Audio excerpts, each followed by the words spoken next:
Friday night, it is a picture-perfect night, great night for baseball. The managers exchanging lineup cards around home plate. They're discussing the ground rules. Mike Scioscia, in his 12th season as the manager of the Angels, talking with the umpire, Rob Drake, the home plate umpire tonight, going over the ground rules for this ballpark. Angels have the Texas Rangers in their sights. They're 2 games behind the Rangers in the AL West. Currently, the Angels are 10 games over 500. The starting lineup is brought to you by TD Canada Trust. Banking can be this comfortable. Eric Ibar, Alberto Callaspo, and Bobby Abreu. The veteran is the DH. Torrey Hunter, Russell Branyan, and Vernon Wells. Vernon Wells in his return to Rogers Center, hitting .208. A disappointing start to his Angel career. Howie Kendrick, Peter Borges, and Bobby Wilson is behind the plate, and they are set to take on the hard-throwing Brandon Morrow. And the Angels just lost a series to the Yankees, just the second time for this club in the last 16 they played. So Brandon Morrow has his work cut out for him tonight against a very hot Los Angeles Angels team. He takes the mound for his 21st start of the season. He's coming off a game where he might have had his best stuff of the year and still lost to the Baltimore Orioles. He gave up 6 runs, where only 3 of those runs were earned in 7 2/3 innings.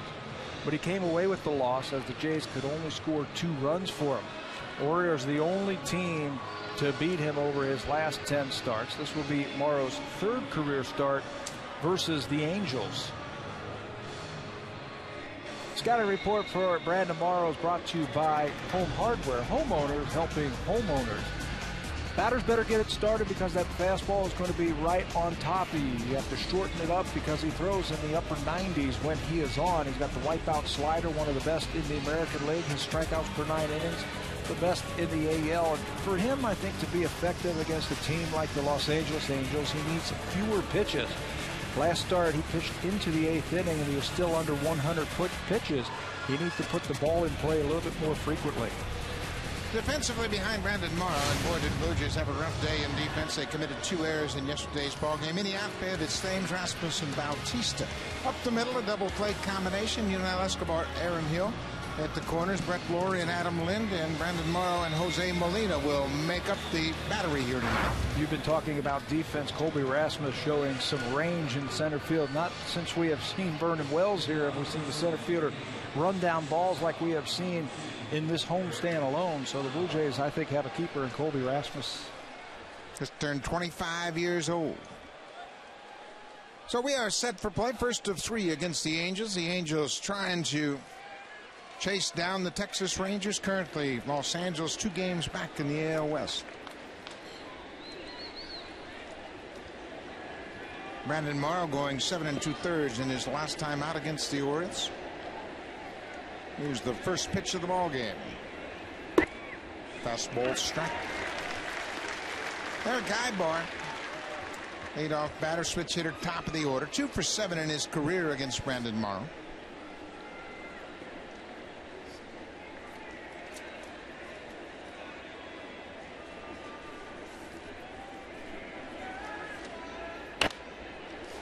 Late on a fastball. We were both talking the last time Brandon Morrow took the mound that his stuff was some of the best that we have seen all season long. Now he's gone to the mound with some good stuff where he's had double-digit strikeouts, but we didn't see the type of command that we saw in this last game.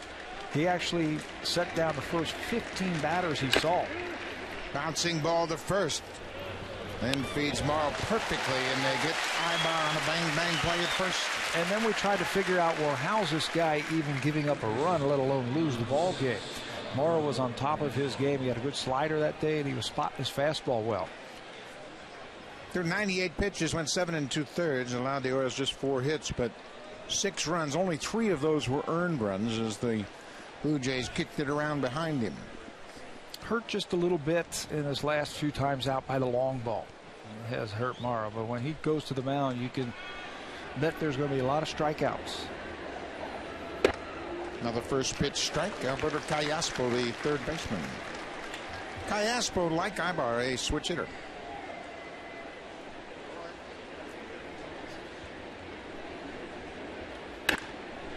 Cut fastball, that hard breaking ball right in on the hands is pulled foul. So tough to keep that ball fair. A left-handed batter like Callaspo is, and they run that curveball in there, that slider, the cutter, whatever you want to call it, that breaking ball. It's so hard. You've got to get it started, the bat, or it's going to break your bat. Consequently, you pull that ball foul. 0-2. Ball in the dirt. That's the first ball that Brandon Morrow has thrown here tonight. And he tried to bury that slider, but CALLASPO wouldn't chase. That's what was so good about Brandon Morrow's start last time out. You can see his numbers in 15 games. This is just his third start, as Pat mentioned, against the Angels. Had a lot of work working out of the bullpen when he was with the Mariners. Another slider bounced again. It's 2-2. Well, that is one thing that the Angels are not going to do. They won't chase pitches. They're very patient at the plate. They like to work the count. They like to try and get that pitch count up against the starter. Not a whole lot of power on this team. It's more about getting on base and running the bases well, manufacturing runs. Fastball hit to center field. Rasmus turns his back, runs all the way to the warning track, gets there and makes the catch. Just exactly what Pat was talking about. Rasmus is a true center fielder, and he ran that one down. He takes very good routes to the ball. As soon as the ball is hit, he knows exactly where it's going and where he needs to be and where it's going to come down. It's a fastball out over the middle of the plate. CALLASPO hits it to the deepest part of the ballpark, but it's tracked down by Rasmus right in front of the 400 sign in center field. Bobby Abreu, the veteran, in the DH spot. Abreu hitting .253.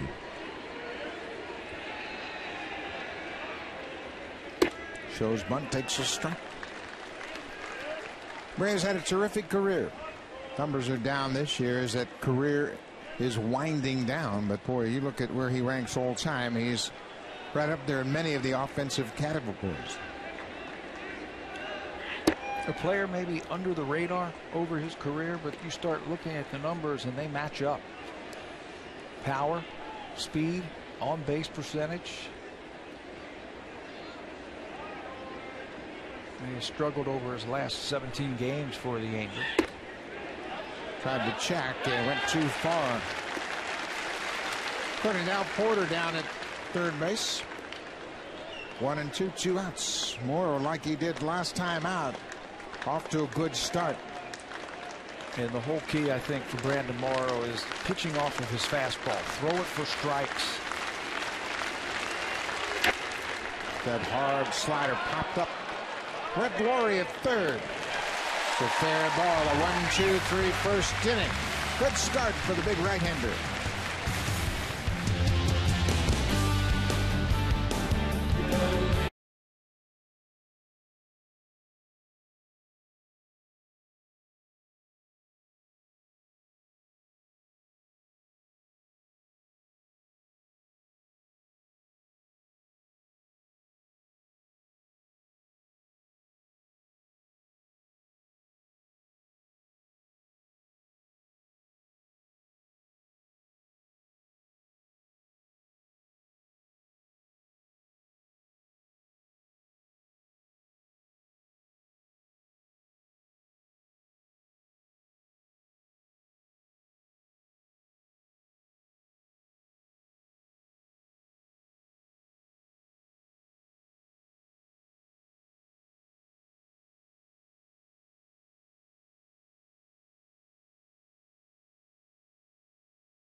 Everybody's gotten into the spirit here at Rogers Center. Take a look at the lineup for John Farrell. They're 59 and 58. A game over 500. United score has been terrific as a leadoff hitter. Eric Thames trying to get things sorted out, as is Jose Bautista, hitting just .221 since the 10th of July. Adam Lynn's starting to show signs he's coming around, and Edwin Encarnacion's been the hottest hitter in the lineup. Rasmus Hill Molina and the rookie Brett Laurie round out the Blue Jays lineup. It's going to have to be on its game because Ervin Santana, one of the hottest pitchers in all of baseball, looking to win his 5th straight start, and he's not just winning. He has been dominating teams while winning his last 4 starts with an ERA under 1 and 25 strikeouts. He has made 4 starts versus the Blue Jays over the last couple of seasons. He's won all 4 with an ERA of 2.32.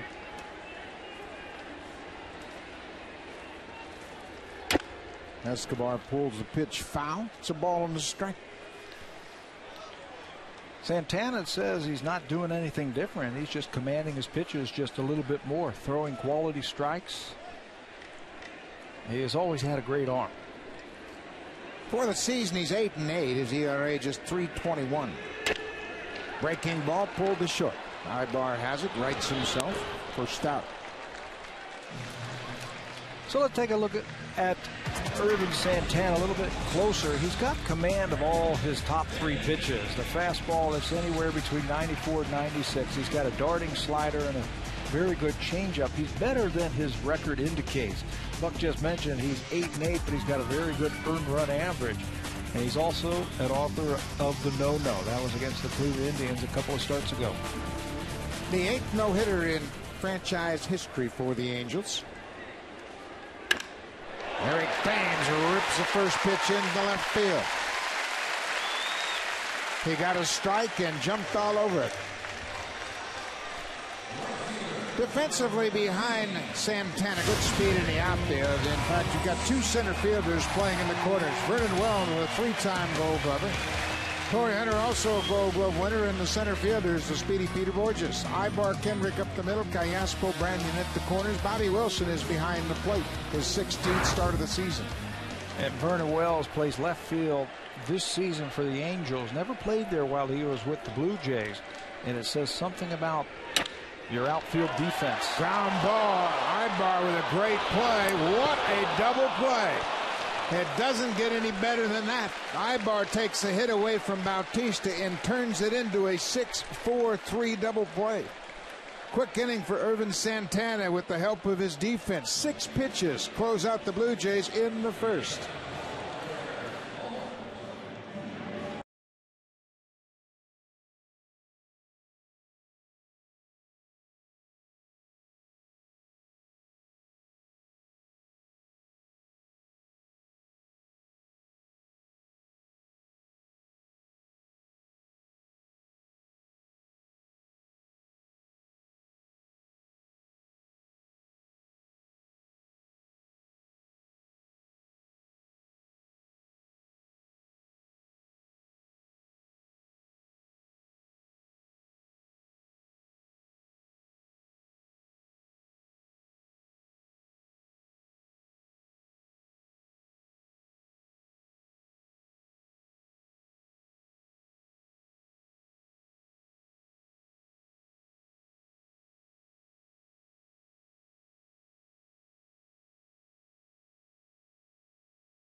Middle just turned to beauty. You won't find a better one than this one. Bautista thinks he has a single. Ibar catches the ball behind him and then flips it to his buddy Kendrick. And that was the impressive part, how the second baseman caught the ball with his back to first base. The runner, Thames, does not try to get to him. The bag was in the way to try and break it up, but Kendrick stayed right with it and made the play. Bautista thought for sure he had a base hit, and I agree with him. That ball was past Ibar when he dove for it, and what a double play. You know, the thing about that, Kendrick was catching that ball, using the bag as an extra defender. Eric Thames had no chance to try and break up the double play. Yeah, that was textbook by a second baseman. He went to the bag, waited for the throw, and then knew he had enough arm to get Bautista. Torrey Hunter, the cleanup hitter. Hunter's riding a 9-game hit streak. He's really torn it up in August. He's 17 for 34 this month. Batting average just up over 250 now, even with that hot streak. This is a team, the Angels, who have been struggling to score runs. Mike Scioscia trying to figure out any way to get it done. But Torrey Hunter in the middle of the lineup has been their hottest bat. Hard slider, and that pounded deep to center field. Rasmus back on the warning track and makes the catch.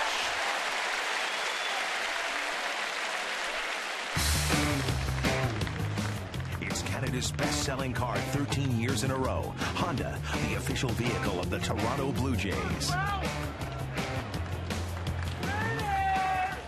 One out here in the second inning of a scoreless ball game, and Russell Branyan, the veteran left-handed hitter. He's always been known as a dead pull hitter, and the Blue Jays are lining up accordingly on defense. 3 infielders on the right side of the infield. Branyan shows bunt. Molina knew that he was the only guy that was going to have a shot if that ball was bunted, and he started out behind home plate. He came running out of his position when Branyan squared around just to get Escobar, the shortstop, to shorten up just a little bit.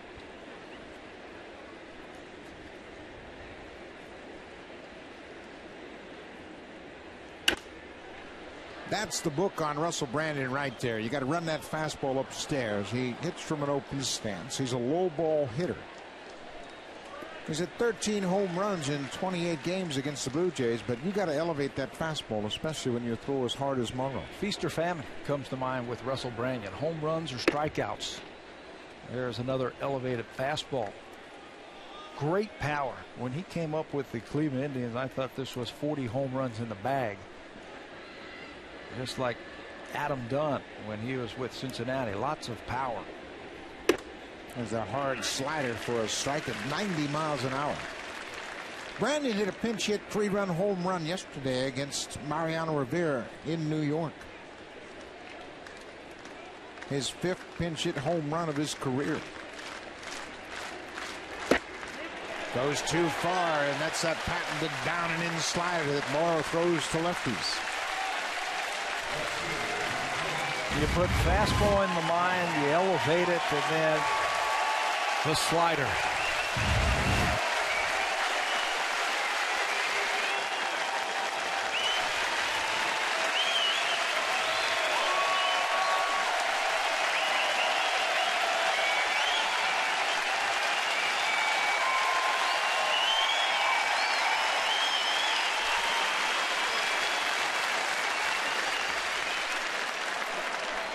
A great welcome back for a great Blue Jay. Vernon Wells.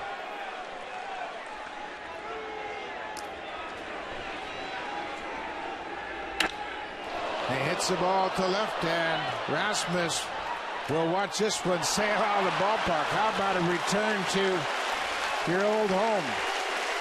They won't be cheering him as much now.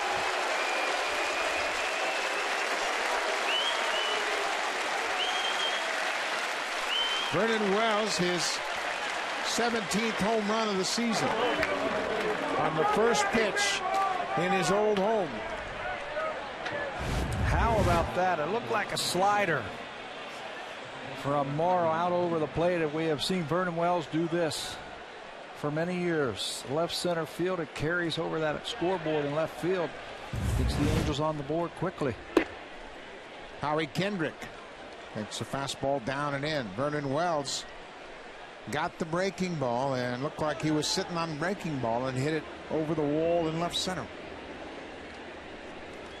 Well, everybody knows that he's a first ball fastball hitter. Very aggressive as soon as he steps into the batter's box, and he's looking for that fastball. Morrow tried to change it up on him. He just hung it out over the middle of the plate. 3-0 now to Kendrick. Morrow's got to regroup. Howard Kendrick, one of the real consistent hitters in this lineup, hitting nearly 300.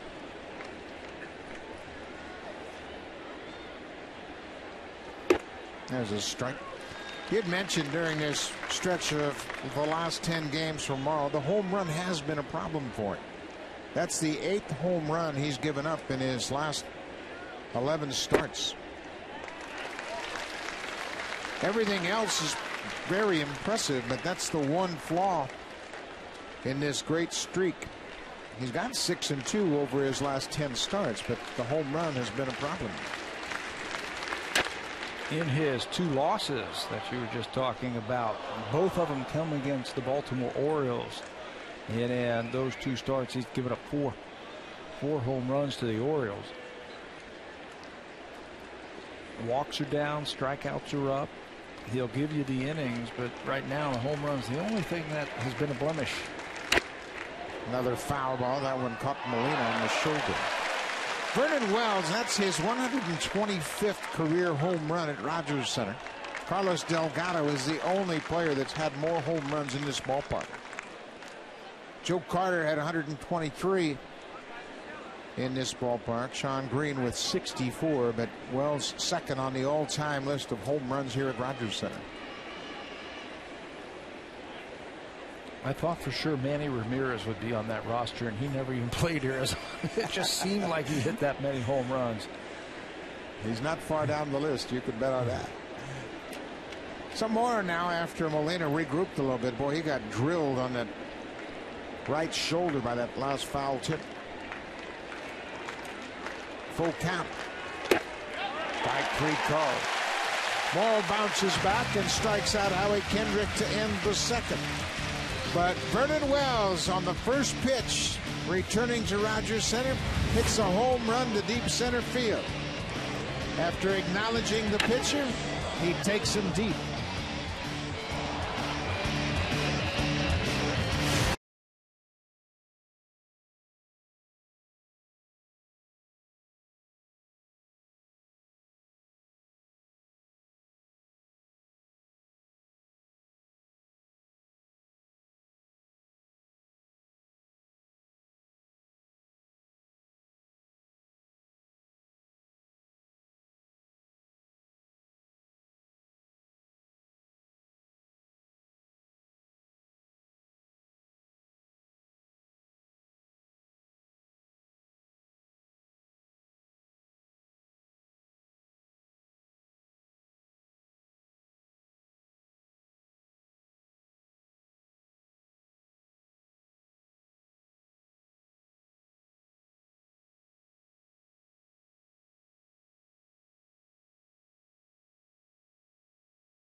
Including Canada's largest LCD TV, is 70-inch Sharp Aquos. Enter online at hitahomerunwithsharp.ca.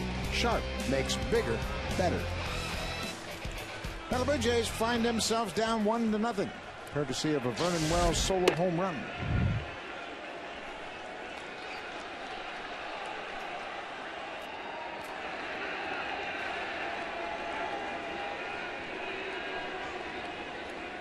Adam Lynn takes a strike.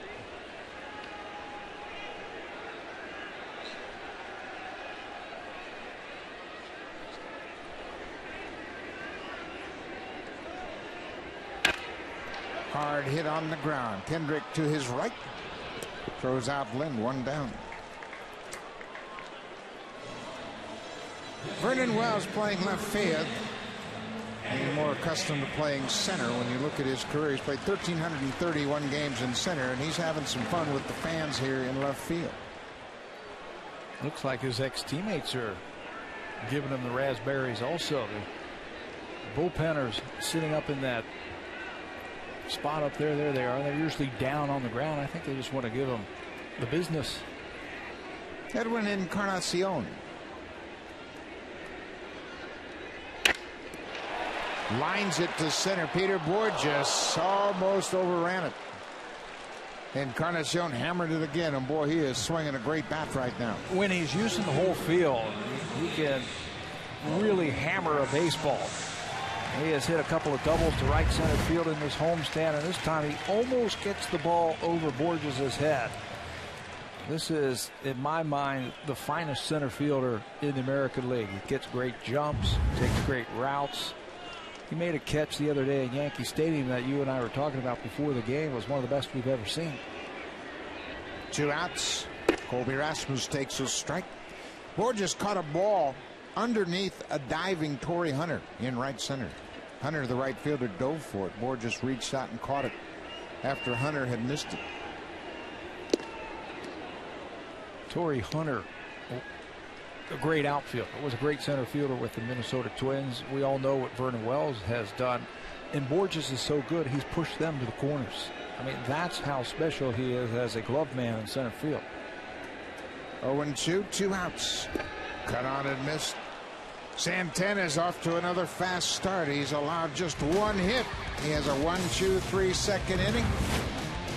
It only takes him 7 pitches, and he gets a strikeout here of Rasmus to end the second.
The Pink Strokes Breast Cancer Organization, courtesy of TD. And they have been part of the Vernon Wells return to Rogers Center, front and center. And they see Vernon Wells hit a home run on the first pitch in his first game back in Toronto. It's a 1-0 Angels lead. We are set for action here in the third. Peter Borges, the center fielder, will lead things off, and he's always a threat to bunt.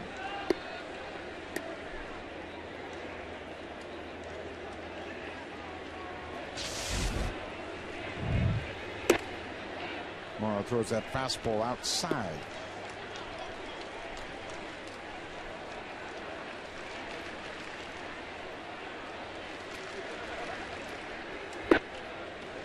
(2-0). Borges is hitting .270, and that's a pretty good number when you consider just what a good defender he is. Look at him watching the infield just to make sure if there might not be a possibility to bunt. And you know that he's going to try and pick on the rookie. Brett Laurie down at third base. The .270 that you mentioned is certainly good enough, the way he plays center field, but I think there's so much more into his offensive game. In that series in New York that they just finished, he was on third base in one of the games, and there was a wild pitch just outside the dirt area, and he scored. from third base. He was actually turning to go back to the dugout when they retrieved the ball. Again, about 20 feet away. That's it. Leadoff walk starts the third inning for the Angels. Alfredo Griffin, the former Blue Jay, is the first base coach, and he has been here 12 seasons with Mike Scioscia. Always good to see Alfredo, one of the true stars early on for the Blue Jays, and made a return during the World Series years. So Borges is aboard. That starts the third inning. Bobby Wilson, the catcher. Wilson catching, making his 16th start behind the plate. Borges is 15 for 20 in steals this year. Certainly a threat to steal. Wilson is also a threat to do something with the bat if they want to try and move that runner into scoring position. Runs tough to come by against somebody like Morrow. Bounced right out in front of the mound. Morrow comes and gets it, and Wilson gets the job done. Sacrifice, 1-3. Borges moves into scoring position. There you go. Playing the small ball, if you will, against Morrow. You get the leadoff walk, get him into scoring position, turn the lineup over, and play for that one. You score one, the team has to score two to beat you. And we mentioned how hot Santana has been. Mike Scioscia has watched Santana win 4 straight games, and he has gotten a run support of 3.18 over those 4 games. So he knows that anything you can get for Santana will put him in a pretty good position to win.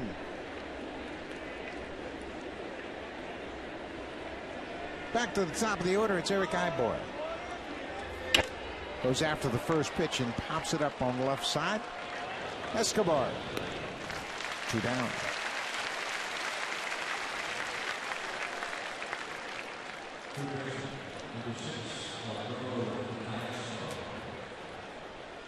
Alberto CALLASPO flied out to center field his first time up. He hit one onto the warning track in straightaway center. Obviously, there's been a lot of talk about sign stealing here over the last few days, and Molina's always very conscientious about protecting his pitcher's pitches, so he walks to the mound and talks to Morrow before this next pitch is delivered. And that's the traditional way to steal signs, with the base runner in second.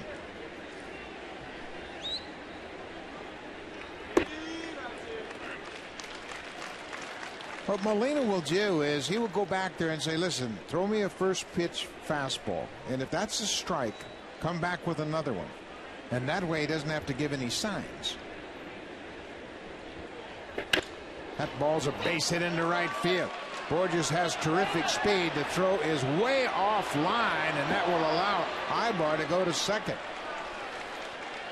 Boy, Bautista really threw that ball well off the mark, and the Angels have taken a 2-0 lead. I don't know if he had a chance at all to throw Borges out, who got a great jump.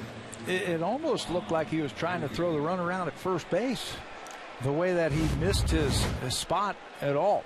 Breaking ball up, and that has CALLASPO hooking the ball into right field. No chance really to get the runner at the plate. You can see Borges runs too well. This is an Angels team that goes first to third better than anybody, second to home than the American League.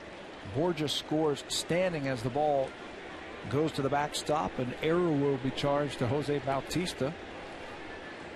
Bobby Abreu takes a pitch upstairs.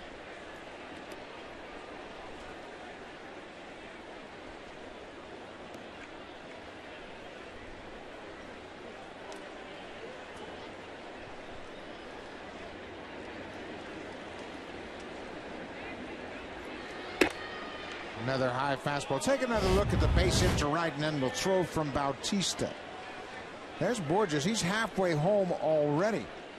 But the throw was well offline, and Borges got a terrific jump. Obviously, with 2 outs, he was off on the crack of the bat. Yeah, as soon as he sees strike coming towards home plate and the batter starts to swing, he's running. And with that wonderful speed that he has, really no chance to get him.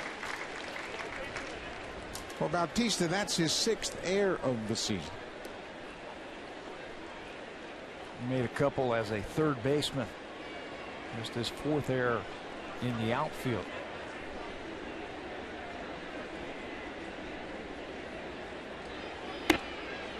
The Angels are one of the best teams in baseball at delivering with 2 outs. 41.5% of their runs come with 2 outs. Second only to the Phillies in the big leagues. And Bobby Abreu is a big part of that. Well, he'll make you work. He'll get himself into hitters' counts and find a pitch where he can drive in that run. You've got veteran hitters on this team that know how to hit with runners in scoring position. And they'll pass the baton.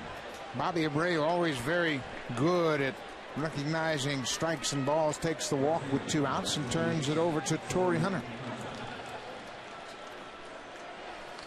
But you've got a couple of teams, the Phillies and the Angels, that are both veteran ball clubs. They've got good hitters. They're confident they can hit with 2 strikes and 2 outs, and that's why a large percentage of their runs come with 2 outs.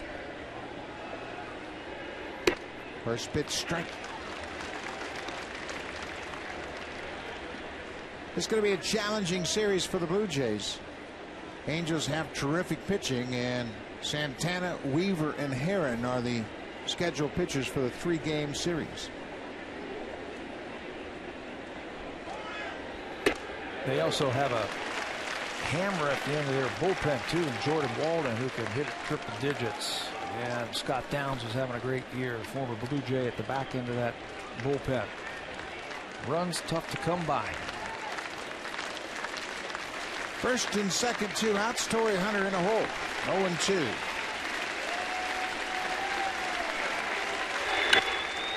Driven to right and hit hard. Bautista won't get this one. It's off the wall. 1 run is in. Abreu's getting the wave. Hill from second base. The throw not in time. Torrey Hunter drives into another 2-out base hit. Drives in 2 more runs, and the Angels have jumped out early. Torrey Hunter has raised his average over 22 points now in the last 9 games.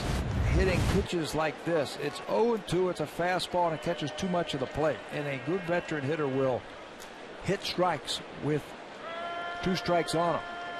Bautista gets to the cutoff man Hill as quickly as possible. Really no chance as Molina tries to block off Bobby Abreu at the plate, but it's just a little bit too late. Russell Branyan swings and misses. Torrey Hunter now extends his hit streak to 10 games. He is 18 for 36, 500 during that stretch.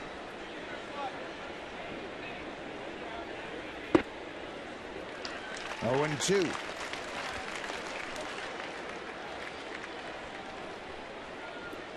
You get the sense, as well as Morrow's throwing the ball lately, that he's going to have to incorporate something a lot softer.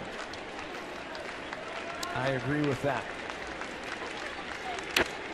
And he has tried to refine his changeup.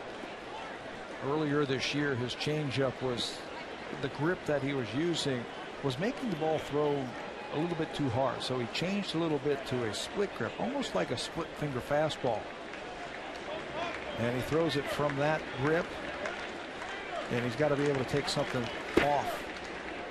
But I agree with you. His stuff is outstanding, the fastball and the slider, but the off-speed pitch has got to be a little bit more. The slider to Branyan on that last pitch was 90 miles an hour. His fastball will be 95, and that's not much of a separation. So as a hitter, the Angel hitters can just think it's going to be somewhere over 90. Even that breaking ball that had a lot of depth to it was still 90 miles an hour.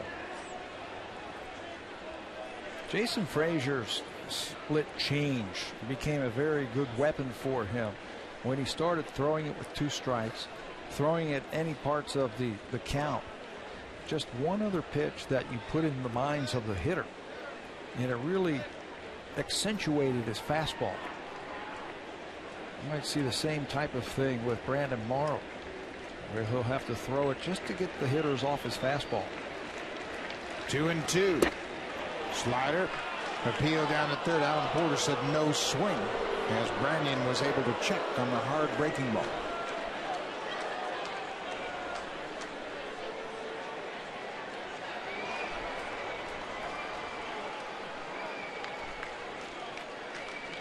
The veteran Torrey Hunter is at second base.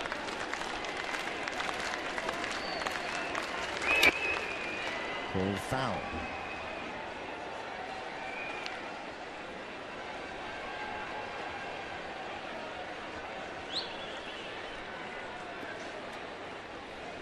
Santana, you can see he's pretty relaxed, and why wouldn't you be, the way he's throwing the ball lately, and he has already been staked to a 4-0 lead.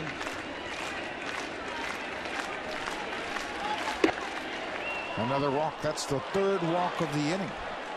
First 2 walks have already come in to score.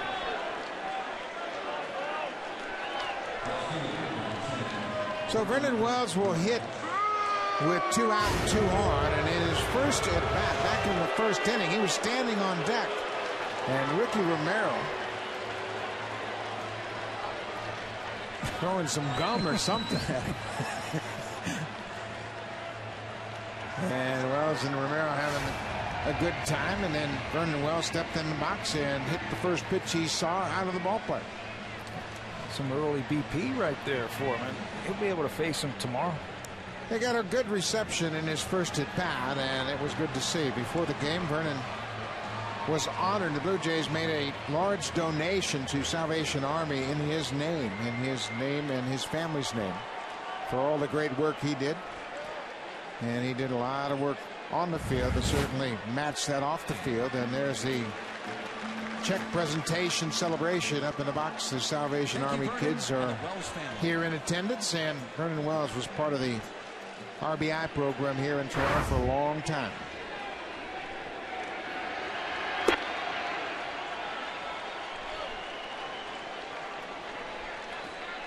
Walks were a problem for the Blue Jays yesterday. They gave up 9 walks, hit 2 batters, and committed a couple of errors in that loss to Oakland. Vernon hits this ball to right, but Bautista will get it.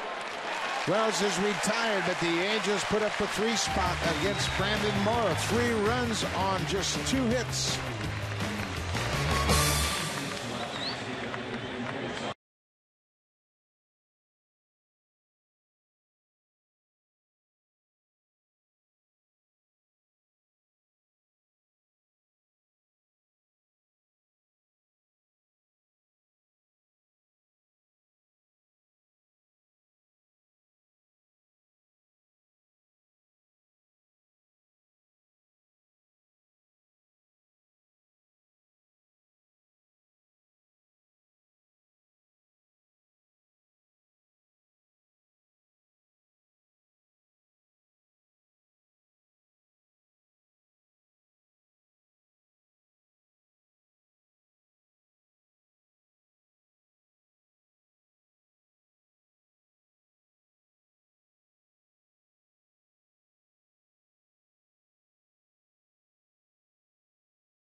+8 all 4 games. The numbers just jump out at you when you look at his last 4 starts, and he's saying, you know, the only thing I'm doing differently is I'm commanding all of my pitches. A few years ago, Bartolo Colon joined the Angels team, and when Ervin Santana first came up, he was a flamethrower, and the ball went all over the place. When Bartolo Colon came here, he had an effect on him, of teaching him how to use all of his pitches, and when to use them, when to back off, when to use the breaking ball. And since that time, Ervin Santana has become a different type of pitcher. Still has the power, but he still has the control. And his numbers have been outstanding. During his 4-game win streak, he's averaged just 13.1 pitches per inning. Aaron Hill hits it on the ground, and Kendrick is there, 1 down.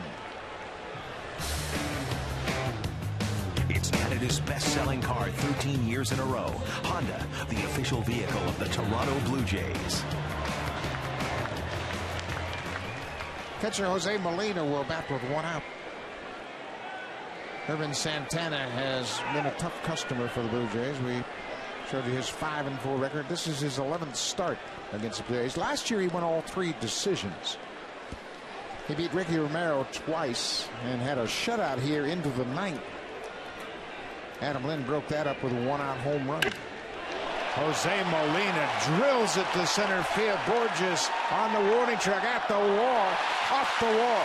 Molina headed for second. Wells is tracking it down, and Molina's headed for third. Here's the throw to third. He is out.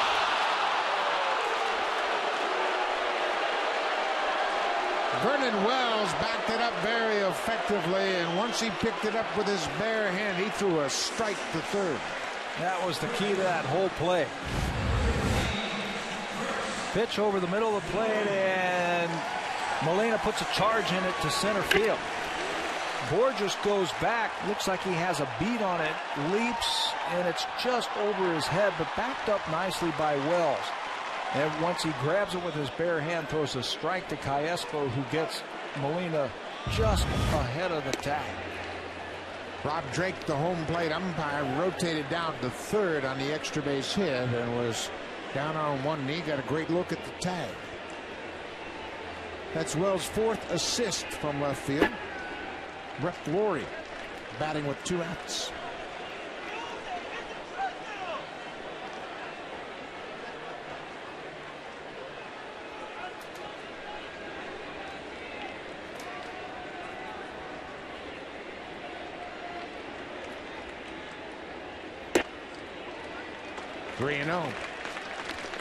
One thing we have seen with Brett Laurie in his short time here with the Blue Jays, he doesn't swing at many bad pitches.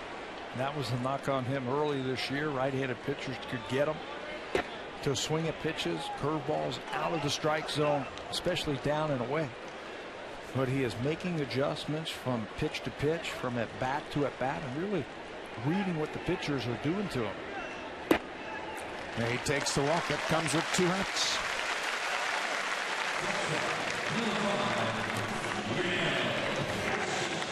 Blue Jays know they're in a battle tonight against Santana. I have seen him, and he can shut you down in a heartbeat. As we mentioned last year, he won all 3 of his starts. He started twice against Ricky Romero, went up against Brett Cecil the 3rd time and won all 3 of those games. This year, Jason Nix hit a home run off Santana in the 8th inning out in Anaheim to beat Irvin and the Angels. He was cruising right along in that game until the Nix home run. He hasn't lost since June 21st. That was a game that he pitched in Florida and lost to the Marlins 5-2 in interleague play. Since then, 5-0 with 3 no decisions.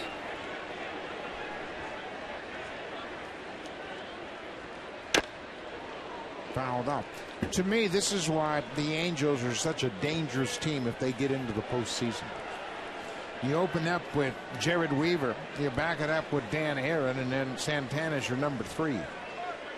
And you mentioned Jordan Walden down in that bullpen, but they've got big-time arms, and that's what wins World Series.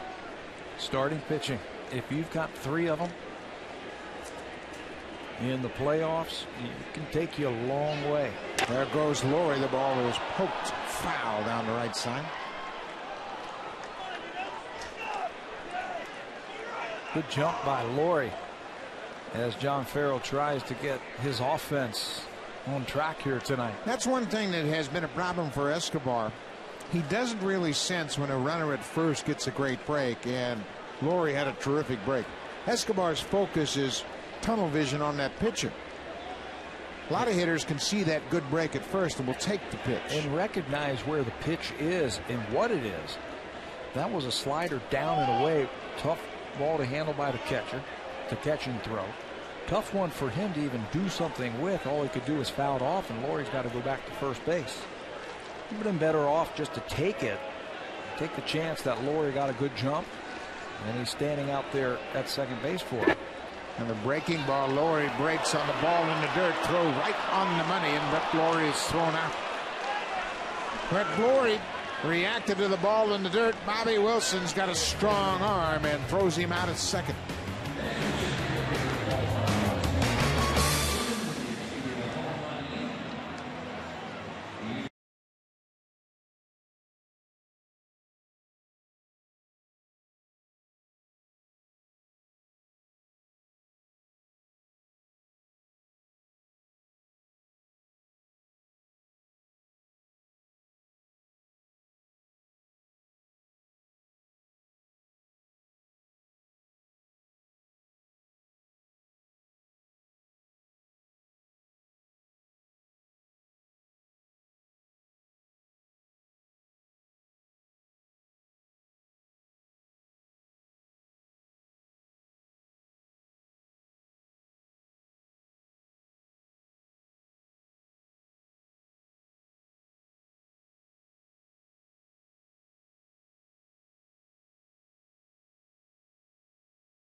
On a potential wild pitch. Well, that is one thing that you're going to get with Angels.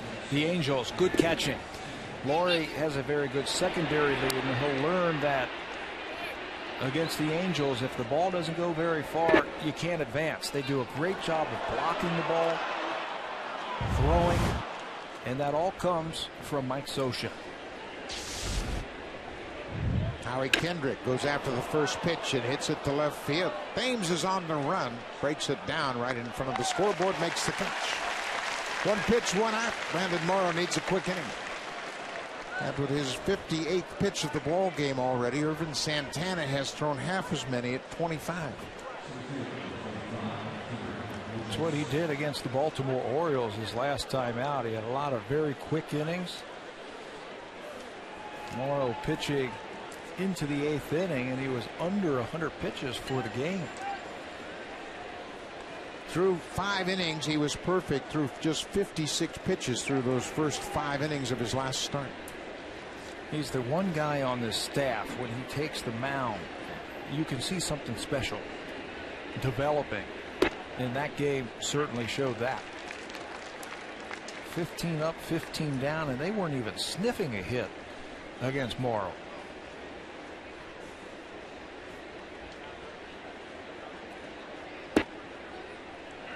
Peter Borges takes strike 2. Borges walked and scored. That started the 3-run 3rd inning. Peter Borges' father, Chris Borges, was a longtime scout in the Blue Jays system. He was a scout under Pat Gillick. He's still scouting, I believe, with the Baltimore Orioles, but he was part of that great scout group that Pat Gillick put together over the years. So many of those great scouts are now working in other organizations. Popped into right. Aaron Hill makes the catch over there, the foul line, 2 down. Jays on Rogers Sportsnet, brought to you by your local independently owned Home Hardware or Home Hardware Building Center. Homeowners helping homeowners. It is a perfect night for baseball here in Toronto. First of 3 against the Angels, and it's a tough assignment for the Blue Jays. Angels are on a roll. They've got their 3 best starting pitchers working in this series. Blue Jays just coming off a series against the Oakland A's. The A's were 2nd in the American League in terms of earned run average. Their pitching staff, I don't think they got their best pitchers. Harden was outstanding. Gonzalez was okay.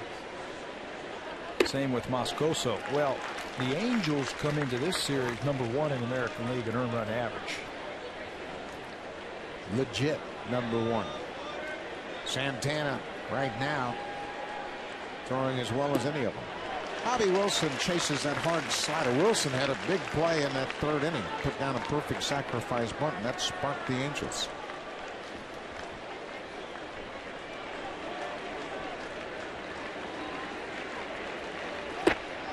Wilson strikes out. Morrow has a bounce back inning. A 1-2-3 fourth. Just 9 pitches in the fourth inning for Morrow. He throws that wicked slider down and away to get Wilson.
A 40-inch Aquos Quattron TV and Blu-ray player. To enter, visit hitahomerunwithsharp.ca. Sharp Aquos makes bigger, better. Blue Jays are going to need a couple of home runs to get back in this game. It's 4-0 Angels, and Irvin Santana has been stingy of late. He will give up the home runs, though. Santana comes into this game, had given up 18 home runs. You can also steal some bases on him, but you got to get on. First pitch slider to Escobar. Escobar was at the plate when Brett Lawrie was thrown out trying to advance on a ball in the dirt.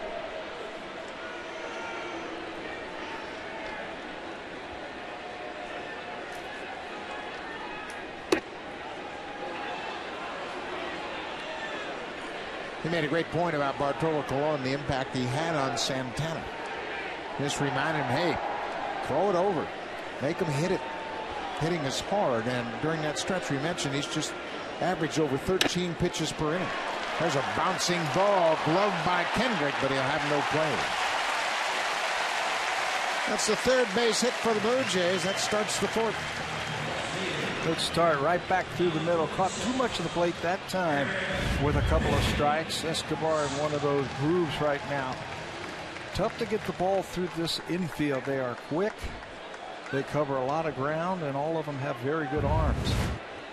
Now, Fredo Griffin has a lot to do with the infield, and he's the infield instructor and first base coach, and he really has worked these guys into a very tight defensive unit. Eric Thames had a base hit in his first at bat. For years, these Angel infielders, the second, third, and shortstop, it's like they're all shortstops. They've got good arms. They're interchangeable parts. They can play different positions. Meiser Astúriz was at second base in yesterday's game in New York and committed the 61st team error. And that opened up the gates for Robinson Cano. Cano would get a chance to hit with the bases loaded and 2 out, in the Astúriz error brought Cano to the plate, and he responded with a grand slam. Normally a very sure-handed infielder. He can play all 3 of those positions we were talking about in the infield.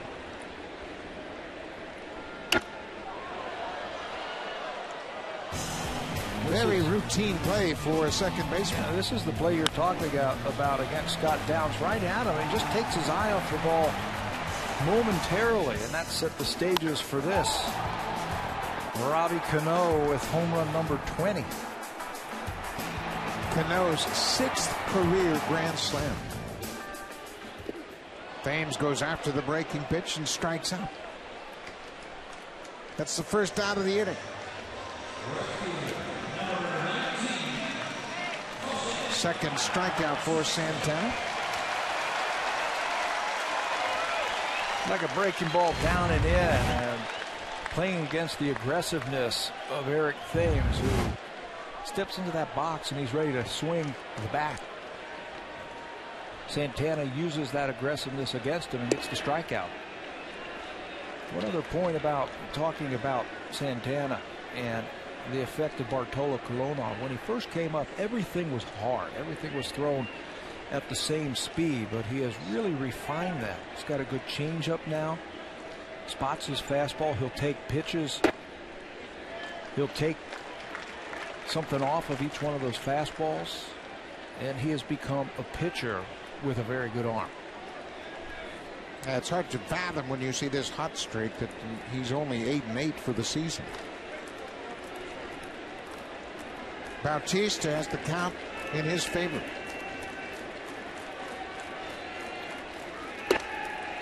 That breaking ball just caught the inside corner.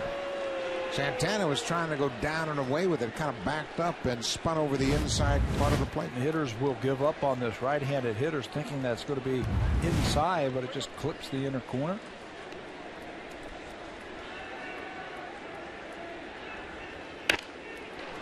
Bouncing ball to second. Ibar steps on the bag. Bautista hits into a double play. Well, the Blue Jays are down to Urban Santana 4-0 after 4 innings. Now it's time for a connected update. Here's Jamie Campbell and Greg Zahn live in the Blackberry broadcast studio.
Record. Rico Carty had the old record. Ugla had tied that at 31. Now Ugla has that record alone on a special night down in Atlanta. Bobby Cox, number 6, will be retired tonight in a ceremony. I'm sure that took place before the game. And tomorrow he will be inducted into the Braves Hall of Fame. And pretty soon, the Baseball Hall of Fame for Bobby Cox. How about his record? 14 straight division titles as a manager of the Braves. He managed the Braves for 25 seasons. And he will go into their Hall of Fame, and tonight they're retiring his uniform number. Tom Glavine's number was retired in 2010. Maddox in 2009. Cox in 2011. The Braves have had a great tradition, and certainly some other numbers. How about Aaron Matthews, Dale Murphy, Phil Niekro, and Warren Spahn? Now, can you name all those numbers? Brent Lloyd, right on the money. I know somebody sitting at this table who could.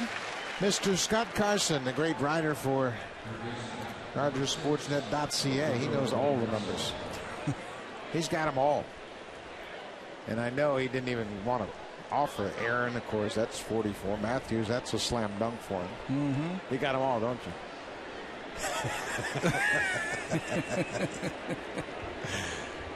Warren Spahn, everybody knows that's 21. I had to think for a minute about Bobby Cox, just because he was always wearing the jacket a lot. And you don't see the manager as their number, but I had to think just for a second. And it came to me.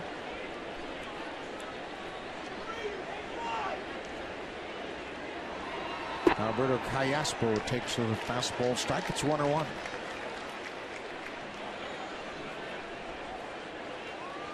Yeah, Guybar grounded out the third to start the inning.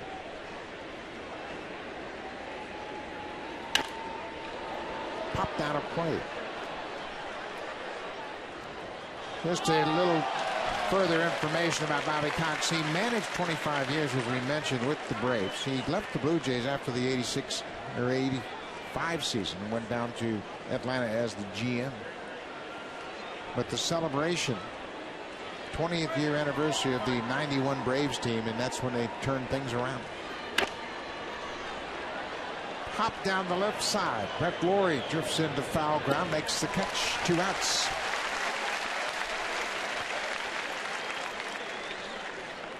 You could kind of give Bobby Cox some credit as turning this organization around when he came here in 1982. Bobby Maddock was a manager in 81. That was the strike season. Cox came in 82. New players started to come in, and the team got better and better. And Cox was the manager when the Blue Jays won the first time. And he'll probably deflect that and say, you know, I'm only as good as my players. And he's had some great players starting here in Toronto and down in Atlanta. But you better be able to pull the right strings. We've seen plenty of managers have great teams and they can't win. I think fear was a lot of it. You know firsthand. Bobby was very intense, but that first championship in 85, the AL East champs, he was the skipper. Bobby Abreu fouls it out of play. It's 1-1. 2 outs here in the 5th.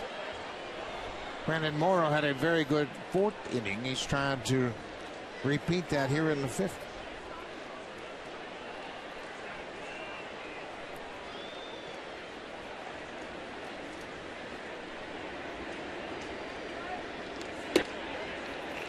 Good pitch right at the knees.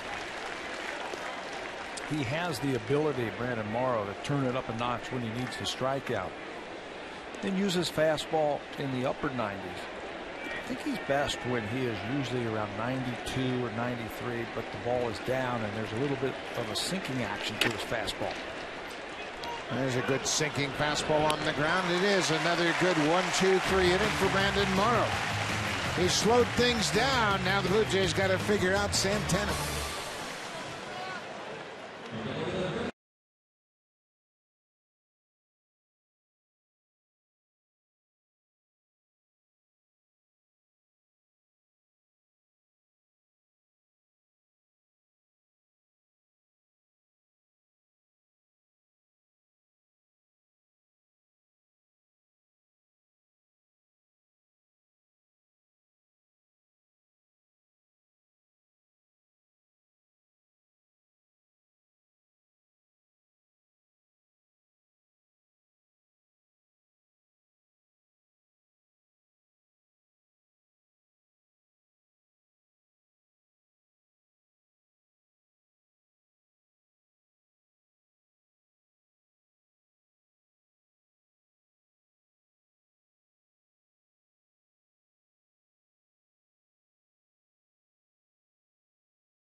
Rocky Mount, High Park, Sydney Steel Kings, Valleyfield, Mount Seymour, and Langley.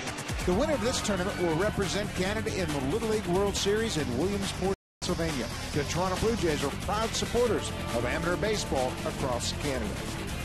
It's always a great time in Little League Baseball, the Little League World Series, and the chance to play. In the Little League World Series, Canada will send a team there. Jason Bay of the Mets got a chance to play there with Trail BC many years ago. Great honor, great thrill. Jason Varitek, Boston Red Sox catcher, played in the Little League World Series, as did Lloyd McClendon. Popped up into foul territory. Adam Lind is retired. That's the first out of the inning. Mentioning the Canadian Little League Championship, Sportsnet is the home to this year's Canadian Little League Championship. Little Leaguers Jason Bay, Big Leaguers Jason Bay has participated in the event. The winner moves on to the Little League World Series, the Little League Championship, Saturday at 4 p.m. Eastern, 1 p.m. Pacific on Sportsnet 1. My hometown team from where I was born in Hamilton, Ohio, is playing in the championship of the Great Lakes Division for a chance to go to the Little League World Series. So good luck to them too. Yeah, that's awesome. I can remember when we used to have the all-star teams, and that was such a big deal. Everybody thought we're going to go to the Little League World Series.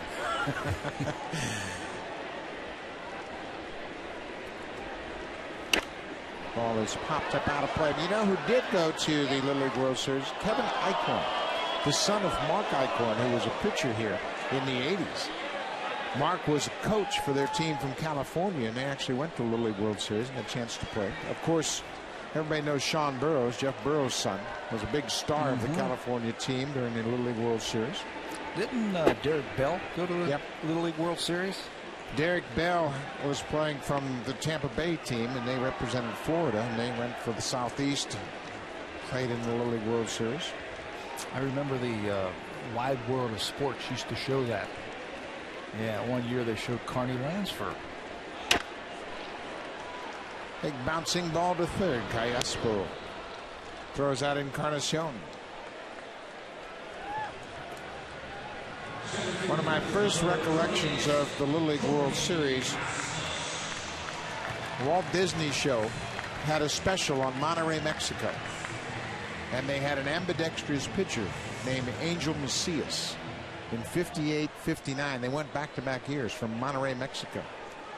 I actually got to play against Angel Macias in the Caribbean World Series several years later. Really? Yeah. He was a center fielder for the Mexican team from Hermosillo. But he was an idol to me because I got to see him play in the Little League World Series.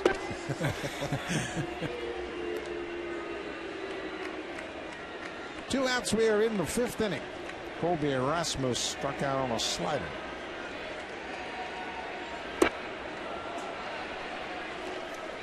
Just to give you another interesting note about the Little League World Series, NHL forward Chris Drury pitched for Trumbull, Connecticut in the Little League World Series, and they won. So that's a great thrill for any young man to get a chance to go to Williamsport.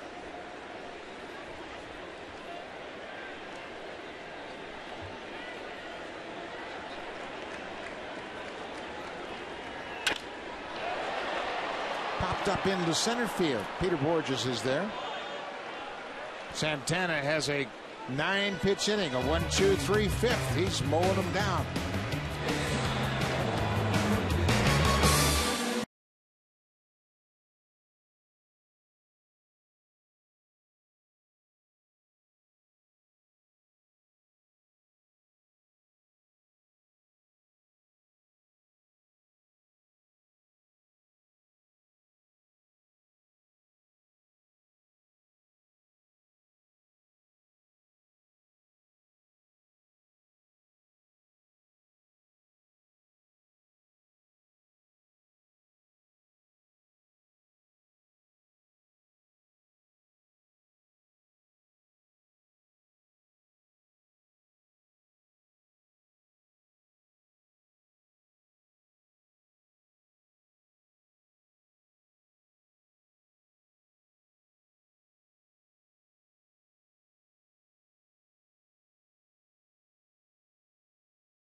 And then Morrow, 2 of those walks came in to score. They've come around to score. All 3 of those walks were in the 3rd inning when the Angels scored 3 runs on just 2 hits. The other run scoring on a home run by Vernon Wells.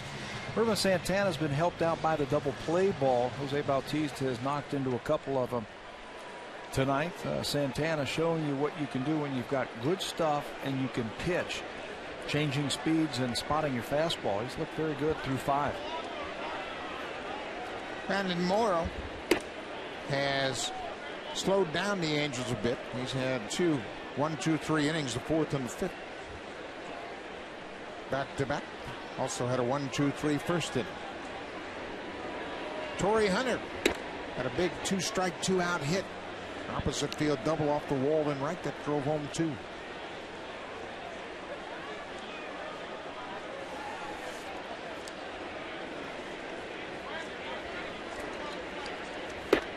The slider for a strike, 2-1. They're in the 6th inning. The Angels scored 1 in the 2nd and added 3 more in the 3rd. Vernon Wells led things off with a solo home run. Wells hit that home run on the first pitch in his return to Rogers Center. Very aggressive hitter. Brandon Morrow spun a slider up there, didn't do a whole lot. And Wells put a charge in it. This is popped up center of the infield. Nobody sees it. Lynn doesn't see it. Laurie doesn't see it. Morrow has it go off his glove. Both the corner infielders threw their hands up to their side. It is still twilight here. The lights haven't taken effect. Lynn never saw it off the bat. Laurie came over. You can see not much of a contrasting sky above Rogers Center. The ball went up and the whole infield threw their hands up. They didn't see it. Aaron Hill didn't see it. Adam Lynn didn't see it. You can watch the infielders as soon as this ball goes up. The hands go up, say, I have no idea where it is. Brandon Morrow sees it right at the last second, but he just can't come up with it. And it ends up being a fair ball. That is. Laurie doesn't see it either. So it is an error on Brandon Morrow. That'll be his 3rd error of the season. And Torrey Hunter's aboard to start the 6th.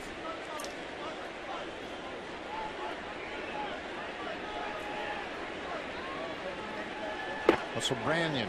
Take a look at the infielders as this ball goes up in the air. Watch all 4 of the infielders.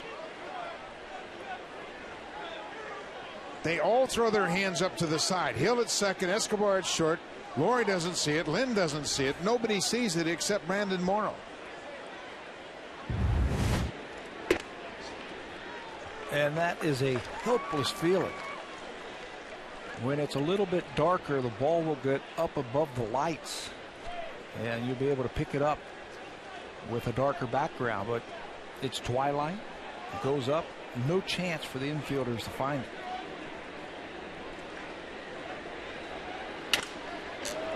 Base hit down the right field line. Hunter is around second. He's headed for 3rd. Bautista plays it off the wall. Hunter will get the stop sign. Now the ball gets away, and here comes Hunter to score. Wow. The Blue Jays committed 2 errors in yesterday's game. They already have 1 here tonight on the Bautista throw earlier in the game. The second one in this inning, Brandon Morrow had a ball go off his glove, and that will be the 3rd error of the game. Morrow jams Branyan and breaks his bat, but he hooks it just fair down the right field line. Hunter's going to be on 3rd base easily with his speed. Bautista digs it out of the corner. Now his throw is going to short hop the first cutoff man, and you're taught to let the ball go. If it short hops that first cutoff man, and the guy behind him will catch it. But when it ricochets off of Hill's glove, that allows Hunter to score. Same type of play cost the Blue Jays a run in Baltimore. When an outfield throw came into the cutoff man, it short hopped the first guy, was deflected into the infield, and the run scored for the Orioles. That's the 2nd error of the night charged to Bautista. And you're right, that trail cutoff man has a clear shot. And when the lead cutoff man, Aaron Hill, sees it's a short hop, he's supposed to pull out of the way and give Lind, a good shot at making that play. You know, it's such a hard ball to dig out, catch, turn, throw in the cutoff. Just let it go. Let that second trail man catch it on the big hop, and he would have a shot at that runner at the plate. Wells hits this one to right. Bautista in right, tagging up at second is Branyan. He's going to third. Here's the throw. Plenty of time, and Branyan is out.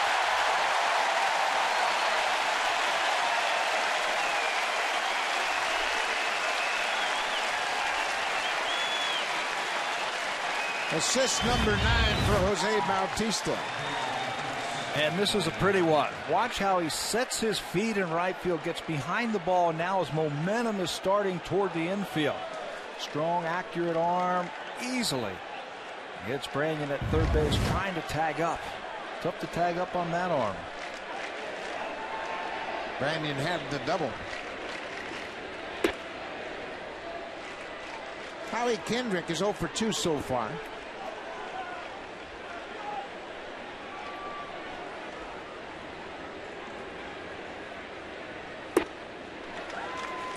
Ball on the strike.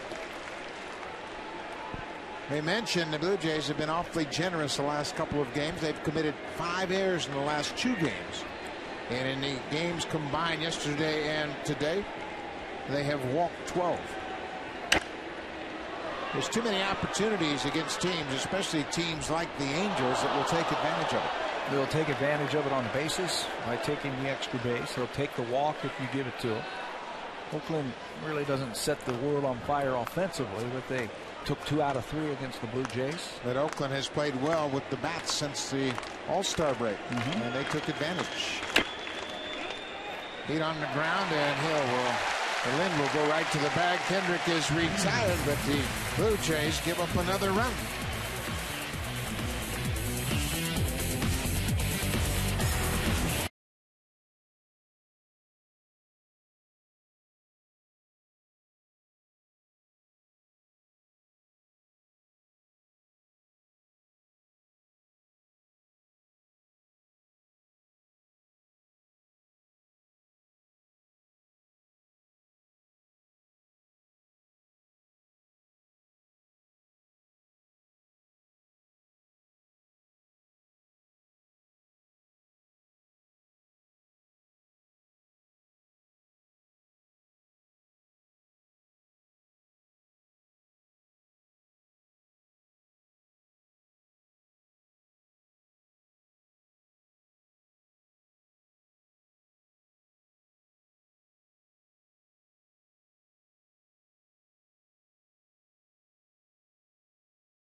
Frustrated with this ball game, and he's been charged with a couple of errors tonight, and the Blue Jays have been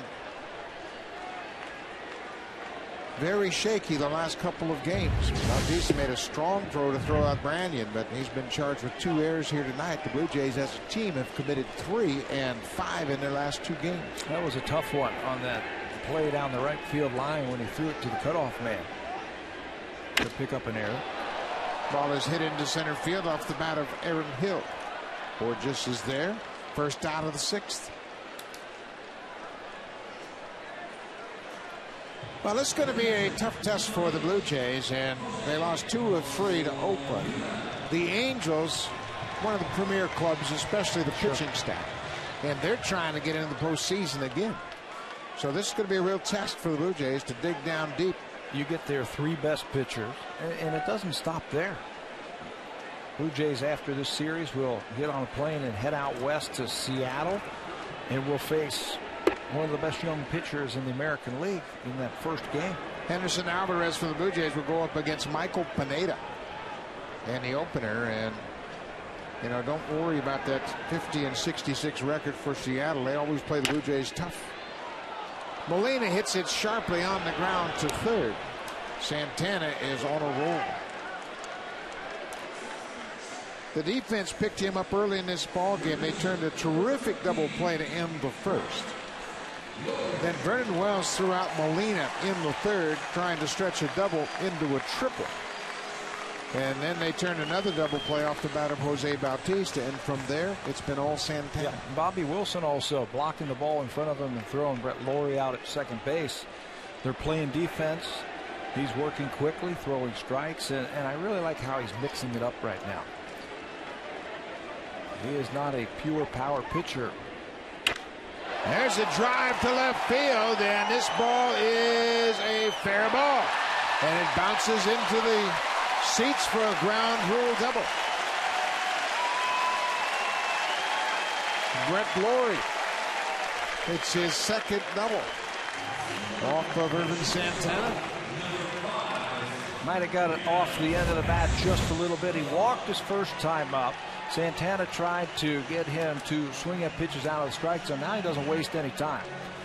Ball's driven down the left field line, and it just stays fair and bounces out of play for extra bases.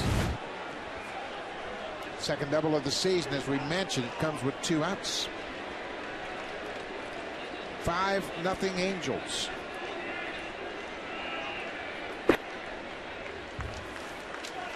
The Blue Jays never had more than 3 batters in any of the first 5 innings.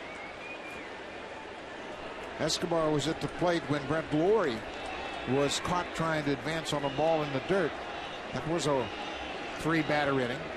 The first 5 innings, Santana faced the minimum. Helped out by a couple of double plays. The nifty one, like you said, to finish off the first inning. And then another double play taken care of by Ibar himself to finish off the 4th inning. Howie Kendrick in the middle of that 6-4-3 double play in the first. Ball on the strike.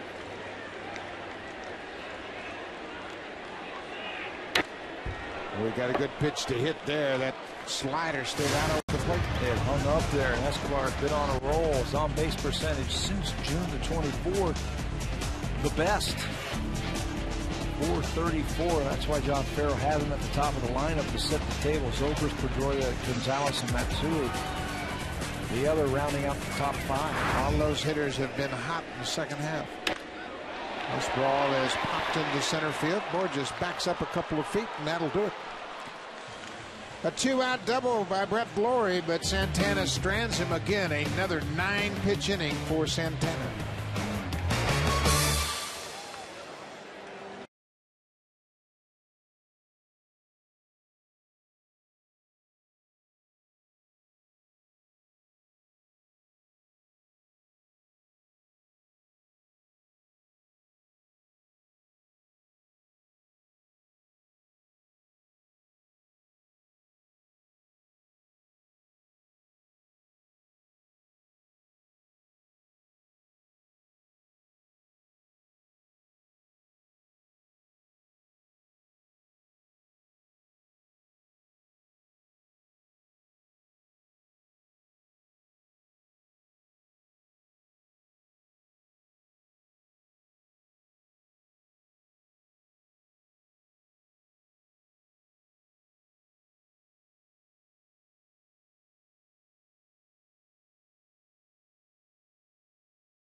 first week of the big leagues. 2 home runs, 6 RBIs. Henderson Alvarez made his major league debut here on Wednesday night. He went 5 2/3, just missed picking up a win. And how about Garrett Richards, a 23-year-old making his big league debut at Yankee Stadium? He has to make it at Yankee Stadium, gets a couple home runs in 5 innings. Henderson Alvarez, very impressive poise on the mound.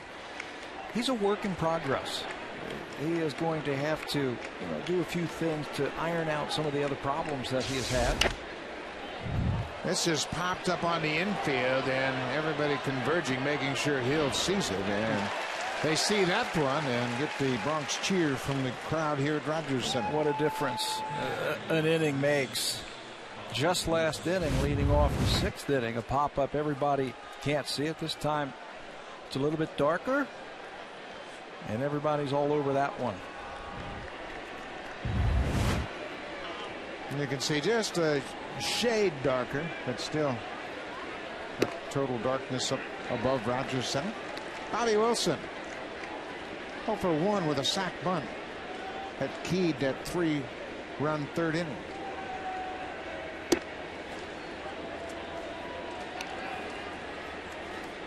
We mentioned the top 3 Blue Jays starters go up against the top 3 Angels starters in this weekend series. But you have to be careful when you try to compare these 2 staffs. Morrow's starting against Santana tonight. Brandon Morrow's making his 62nd career start. Santana has made 195 starts. Ricky Romero will go up against Jared Weaver tomorrow afternoon. Weaver's made 168 starts. Romero has made half, exactly 84. And Dan Herron. Herron's made over 240 starts, and he'll go up against Brett Cease, who's made 57. It's high down the left field line. Thames over near the wall, and it's just beyond his reach.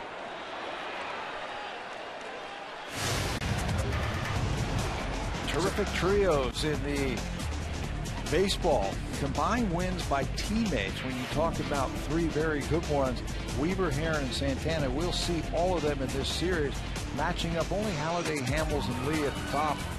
Better. Verlander, Scherzer, Porcello, that's tough in the playoffs. And that's what you have. Playoff teams. Starting pitching. Put you in a position to get into the playoffs, and that'll be the 4th walk issued by Brandon Morrow. It comes with 1 out here in the 6th. As young starters, when you were just going through all those numbers about how 195 starts, career starts for Irvin Santana here tonight, and the young starters for the Blue Jays, you hope that they are sitting over there and they're watching how they work the game. Again, pure stuff is very good, but if you don't know how to use it, it doesn't do you any good. When you look at those ERAs of those trios, the Angels and the Phillies are tied at 262. The 3 top pitchers. Then the Giants are right there with Bulbasaur, Lincecum, and Matt Cain. Another trio, another postseason team.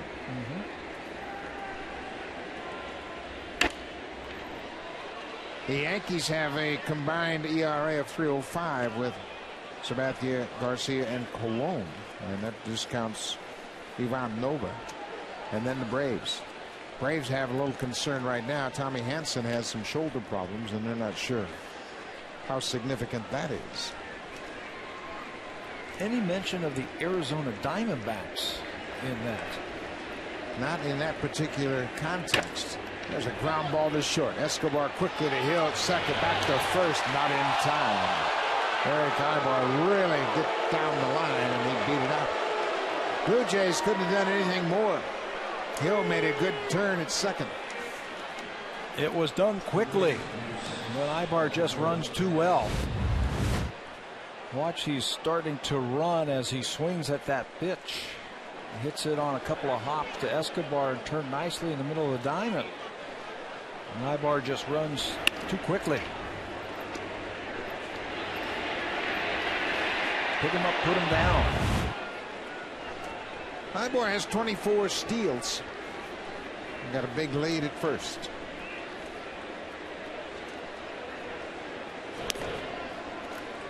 I agree with Brandon Morrow. I think he's going to run right here.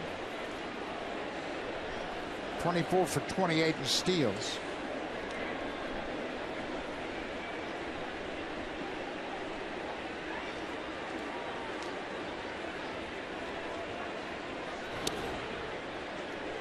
The Angels have 99 steals as a team. When they get to 100, that'll give them 11 straight seasons with 100 steals. That's the longest active streak for a big league club. 5th in the American League with those 99 steals.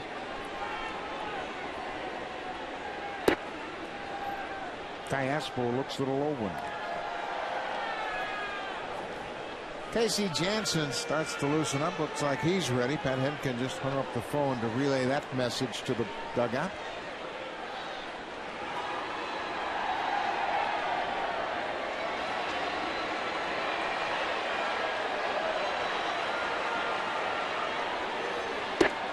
Snap throw to first, and Ibar gets back ahead of the town. It's a very aggressive team. They're an exciting team when they get on the bases. Tough for that runner at first base to pick up the catcher when that left-handed hitter is in that batter's box. He blocks off his view, so not a bad time for Molina to try and pick him off. It's happened. It worked a couple of times for him this year. Ibar's got a little bit bigger lead, and he'll draw another throw. 5-0 Angels lead. The Angels have scored 5 runs on just 4 hits.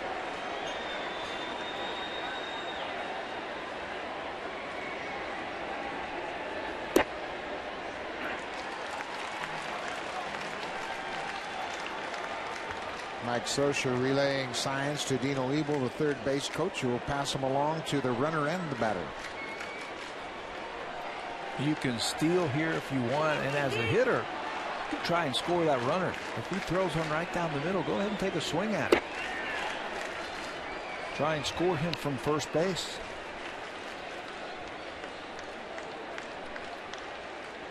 CALLASPO put the Angels up in yesterday's game 2-0 with a 2-run home run. That was his first home run since May. Been a long drought, but that put the Angels out in front. 3-1. There goes Ibar. Pitch is taken for a strike. The throw not in time. That's the 100th steal of the season for the Angels, and that extends their consecutive seasons with 100 steals to 11.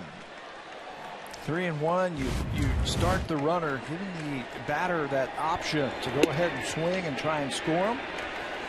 Or if he doesn't feel like it, if he feels like he's got a good jump, go ahead and take a pitch and let him steal a base. 25 now for Ibar as he's in scoring position. Mike Scioscia doesn't miss a beat. He has played this style of baseball all 12 seasons as the manager.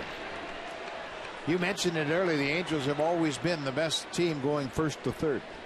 They'll hit a lot of singles, don't have a lot of power, but there you see where they rank in steals, with Ibar getting the 100th team steal of the season.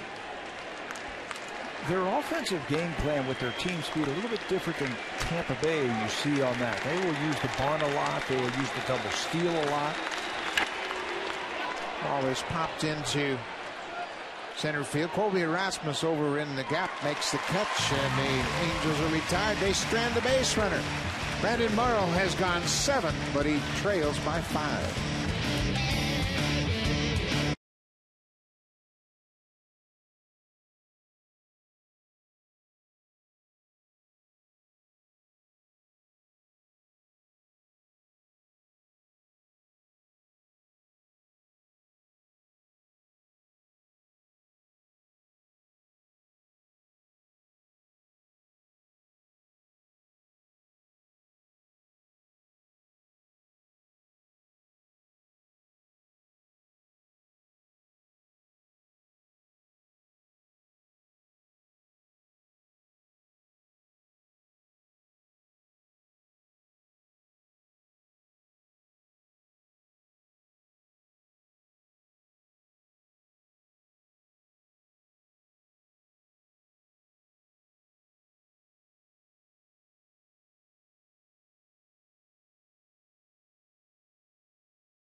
subscription on your Rogers smartphone, now available for all Rogers customers. Sign up today at RogersOnDemand.com. You can follow the Blue Jays anywhere you go. Keep up with what's going on with the Blue Jays. Rogers On Demand will help you do that. Vernon Wells in his return to Rogers Center, homered in his first attempt. That got the Angels off and running. Irvin Santana took it from there.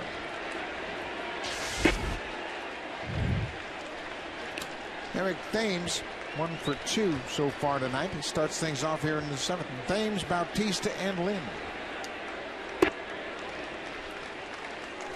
Eric Thames is a very serious, very dedicated young man, and he's been hampered by chasing bad pitches. Hits this one sharply, but Kendrick is there. 1 out. Just realizing what pitchers are trying to do to you can help you to try and stem that tide. And when you ask him, he knows that they're trying to jump fastballs to the top part of the strike zone on him. But in his effort to impress, at times he leaves the strike zone swinging at him and finding himself in a hole. Well, he's a 24-year-old in his first big league season, and a lot of things go through your mind. Jose Bautista. It's the first pitch breaking ball. He thought it was high. You could see his reaction as he questions the strike zone of Rob Drake.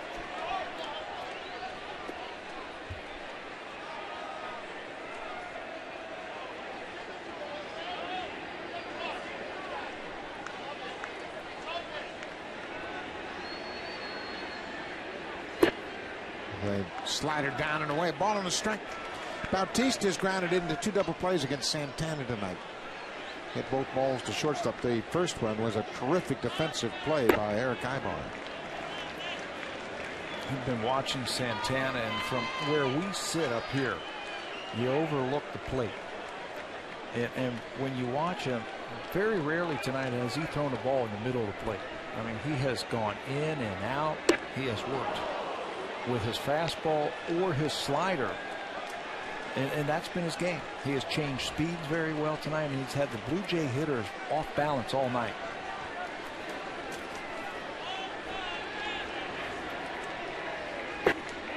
Went too far. Chased that slider down and away.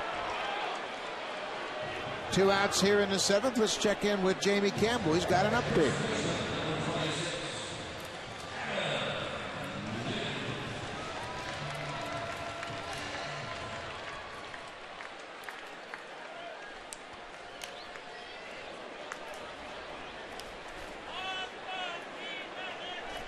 Wow, that's a lot of long balls without anybody on, and certainly when you have a great pitching staff like San Francisco, you'd like to have a couple guys on once in a while. How about San Francisco? All of a sudden, they're looking up at the Diamondbacks. You mentioned that earlier. That's where I was going with that, is the mention about how are the Diamondbacks doing it? If the pitchers aren't carrying them, how are the Diamondbacks beating the Giants? Santana makes a nice play on the comebacker. A 1-2-3-7. Another 10-pitch inning. Santana is dealing.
season high with 4 walks. He also had 4 walks early in the season in his 3rd start at Tampa Bay.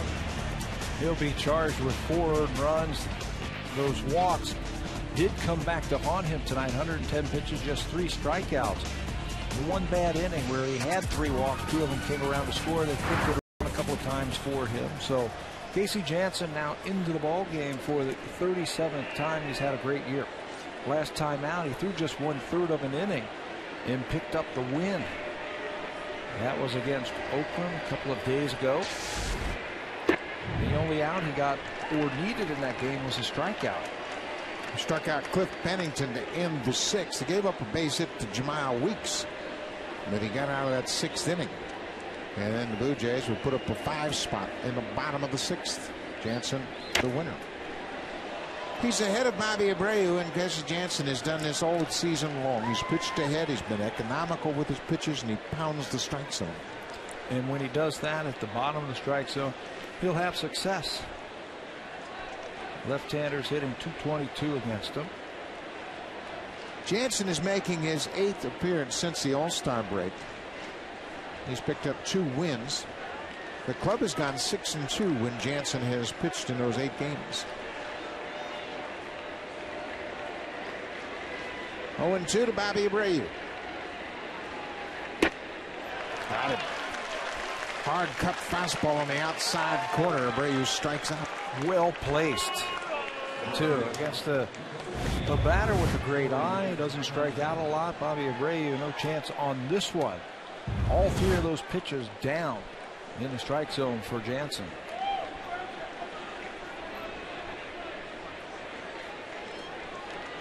Torrey Hunter's had a busy night. Drove in 2 in his 2nd at bat in the 3rd inning. In opposite field, 2 strike, 2 out double.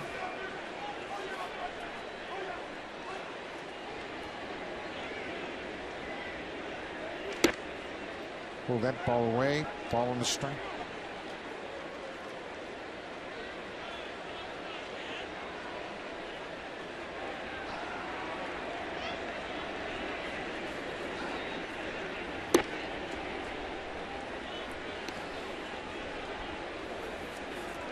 Two balls and a strike.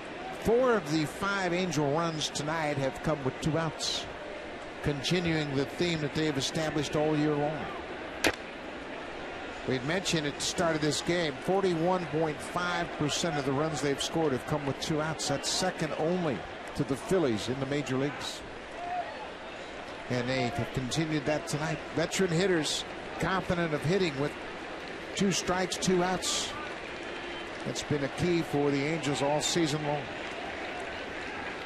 Good teams like the Yankees, the Red Sox, Texas Rangers, good offensive teams. They don't panic when they get in situations where they fall behind or if they have runners in scoring position. They've done it so many times in the past.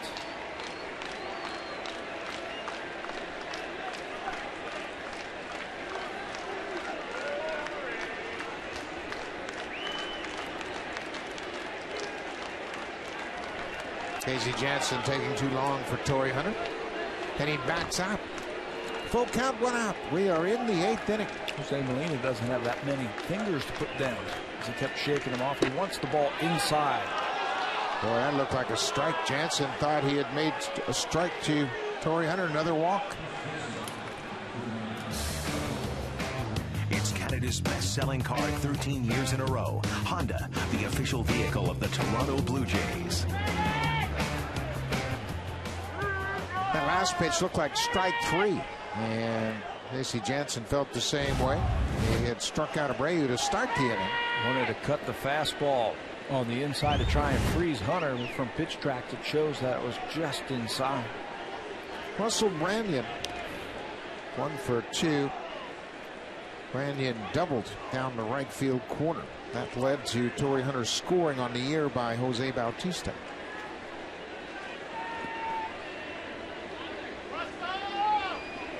Branyan has always been a hitter that likes to get that pitch and hook it to right field.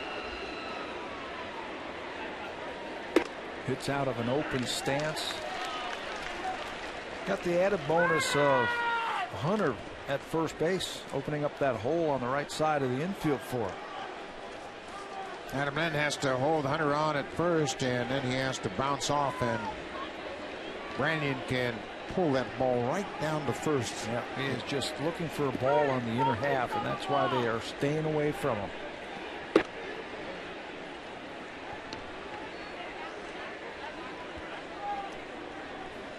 Branyan's only 2 for 5 against Casey Janssen, but both of those hits have left the ballpark.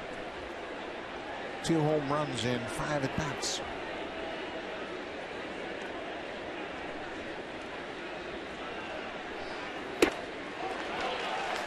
Throw that ball upstairs. He has a tough time catching up with it. Got to get over his hands, though. He's a very low ball hitter. If you're going to go in there with that fastball, you have to elevate it, get it above his hands, and he can't reach it. You can see the plane of that swing. He's got an uppercut.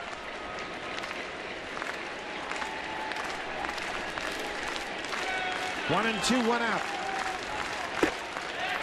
Went after it. Branyan strikes out. Second strikeout of the inning for Casey Janssen. Good sequence right there against Branyan. You go inside, you got to go up. Strike 2 was there, and now he's going to raise the bar once again with that high fastball, and Branyan just can't check his swing. Second time tonight that he has gone down via the strikeout.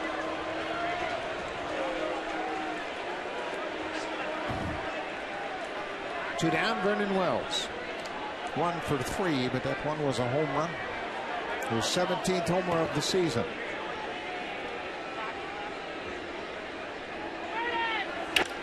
Hits this ball to center field. Colby RASMUS just in front of the warning track. Wells is retired. Blue Jays strand the base runner, but the Angels lead 5-0. Now it's time for a connected update. Here's Jamie and Greg live in the Blackberry broadcast studio here at Rogers Center.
For the Blue Jays take on the Angels. 107 start.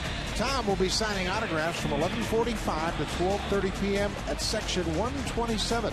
Please, one item per person.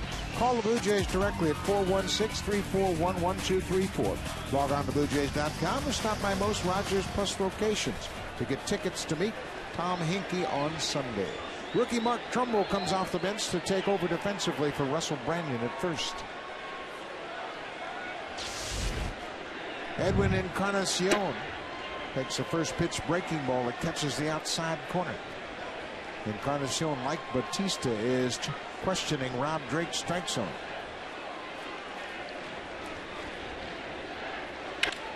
Goes after the pitch and drills it past the shortstop into left. A leadoff base hit here in the 8th. Only the 5th hit for the Blue Jays tonight. They've actually out-hit the Angels 5-4. They have gotten a runner to second base just a couple of times. against Santana. That's how in control he has been tonight. Santana extending his streak. He has gone 4 straight games of 7 or more innings while allowing 1 or fewer runs. And he's won each of those 4 starts. He's into the 7th now. He's into the 8th. He's pitched 7 complete. Yep. 7 or more innings now in 8 of his last 9 starts. Production.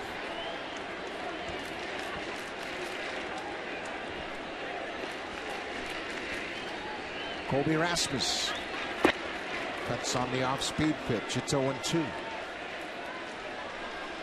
To give you how dominant Santana has been over those last 4 starts, the last Angel to pitch 7+ and allow 1 or fewer runs in 4 straight was Nolan Ryan back in '73. Struck him out. Now he has gone 7+. And he's doing it with all of his pitches. This time it's a curveball. Snaps one off. Just his 4th strikeout. His 70th pitch of the game here in the 8th inning. And he is trying to do something that an Angel pitcher hasn't done for a long, long time. Win 5 straight games while pitching 7 or more innings and allowing 1 or 0 runs. The last to do that, Rudy May in 1972.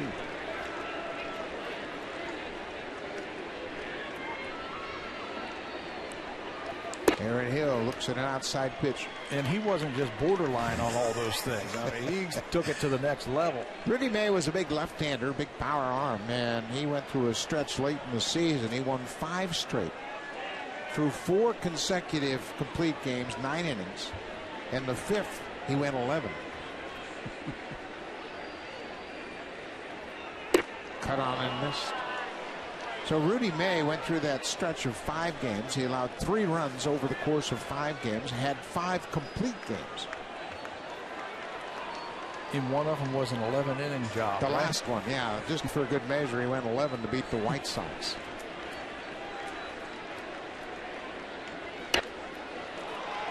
Hill stays alive as he fights off that inside pitch. Well, anytime you can put your name next to Nolan Ryan, you've done something pretty spectacular. Well, when you consider how many good pitchers the Angels have had. Remember, Bartolo Colon was the Cy Young Award winner pitching for the Angels, and Santana has put himself in elite company. 1-2. Inside, 2-2.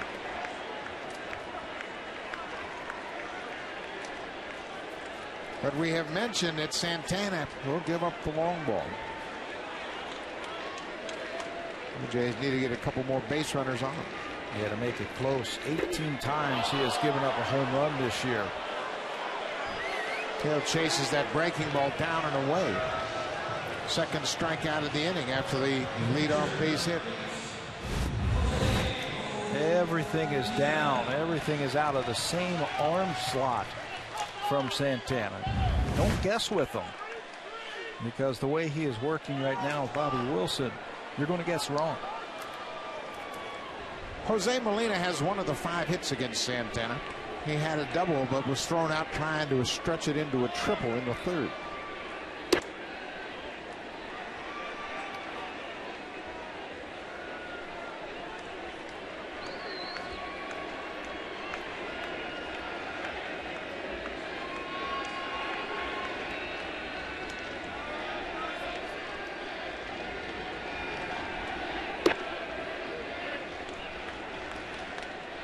Ball on the strike.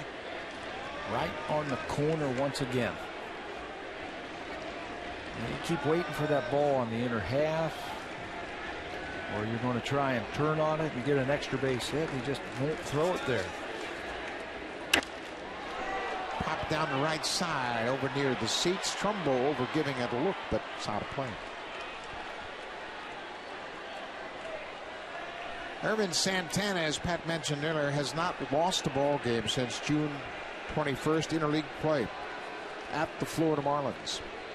He lost 5-2, lasted just 5 innings in that game. Got a no decision in his next start, going 8 innings, and then started a stretch of 5 wins in his next 7 starts. Molina lines it into left. That'll be it down in front of Vernon Wells. 2 men on with 2 outs. Jose Molina at it again. He catches Brandon Morrow, and when he plays, he produces with the bat. Another breaking ball, but this one stays up and in the middle of the plate to Molina, hitting out of that open stance, hits it in the left field. Number 9 hitter Brett Lawrie's been on base twice. He walked and doubled. Blue Jays trying to get something going here in the 8th. They're running out of time.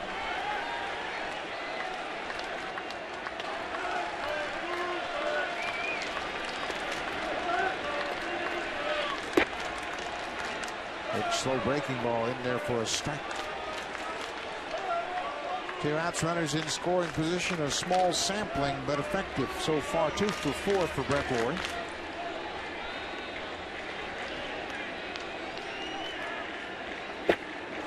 Went too far. A little bit harder, quicker break on that breaking ball. His last time up, he hit the first pitch he saw, a fastball for the double down the left field line. Now with a couple of runners on, he has seen a couple of breaking balls.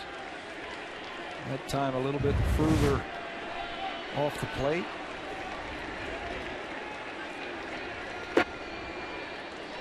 Oh, he lays off that tough breaking ball. Remember, Santana no-hit the Cleveland Indians in their own ballpark back on the 27th of July. It was the 3rd no-hitter of the season. He had 1 walk and struck out 10. Took him just 105 pitches. He didn't like what Bobby Wilson was selling, so they'll talk it over. Mike Butcher's the pitching coach. Butcher went down to Tampa Bay for a couple of seasons with Joe Madden, but has returned here. Rob Piccolo to his left as the bench coach. 1-2, 2 outs. Bouncing ball. Kendrick has it. Lawrie is thrown out at first, and the Blue Jays get a couple on, but can't do anything against Santana. That's been the theme tonight. Now for a preview of what's coming up on Connected, here's Ian Mendez.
We're online or on the go at RogersOnDemand.com.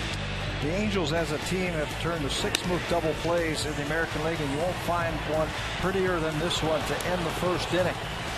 Eric Ibar catches the ball behind him, shovels the ball to Howie Kendrick, who stays right with it, and with the runner bearing down, throws a strike to first to end the first on a pretty double play. Certainly set the tone for this ball game. That double play combination really doing the trick. They have turned 2 double plays in this game. They're now up to 96 double plays on the infield for the season.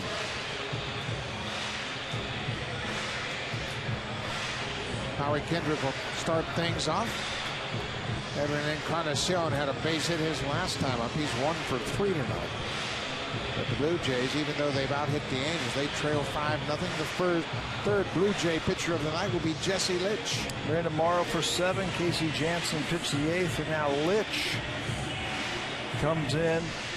Picked up his first save a couple of nights ago against the Oakland A's, where he was very effective. 2 2/3 innings, a couple of hits in that game. Gave up a run, had a couple of strikeouts. Litch against right-handed batters, one of the best in the American League, and this spot that John Farrell has him, I think has been very good for him. Howie Kendrick leads things off. Kendrick has been shut out so far. He's 0 for 3. Also struck out.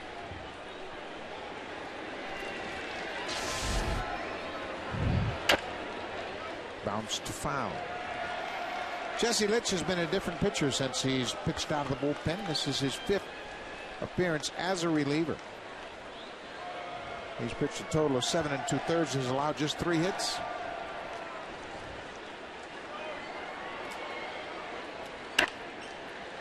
Been much more economical on his pitches as well. Just 13.3 pitches per inning since moving to the bullpen. He was up over 17 as a starter. And as a starter, you're thinking 3 times through the lineup. You're thinking at least 6 innings, maybe 7 innings.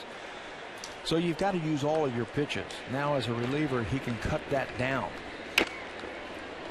Late swing on that inside breaking ball. Laurie throws out Kendrick. First out of the night. Fans, test your knowledge and win additional Sharp prizes by visiting the new Hit a Home Run with Sharp Facebook page. Great opportunities to pick up beautiful prizes from Sharp. 1 down here in the top of the ninth. As a pitcher, as a starting pitcher, you got to use all your pitches because you've got to face so many more batters. You got to use your curve and your slider, your fastball, your changeup, whatever your pitches are. Litch now coming out of the bullpen, he doesn't have to worry about all of those pitches. He might show him the curveball or he might show him the changeup, but basically he's going to use that cut fastball to his advantage. He's adapted fairly well and fairly quickly to this new role. And now pitching late in the game, he understands he's probably just going to go 1, so he can air it out for 3 outs.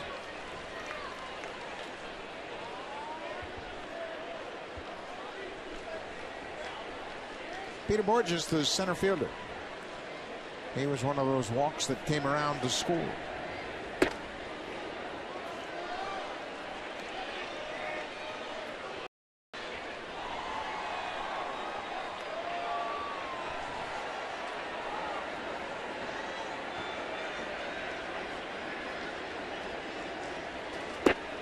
Breaking ball and a good one.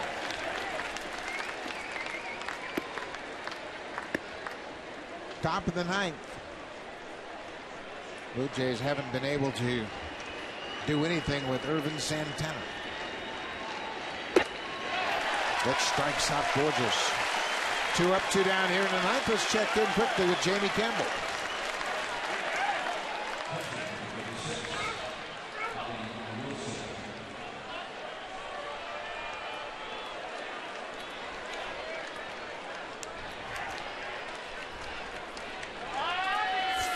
Home runs hit by Tampa Bay. That's amazing. And CC Sabathia had been on such a roll. A 5-1 lead. 5 home runs. Hard to believe. Tampa not really a power hitting team. Johnny Damon, Evan Longoria, Casey Kochman, Kelly Shoppick, and Elliott Johnson, all with solo home runs. 2 outs for the catcher, Bobby Wilson. Takes his strike.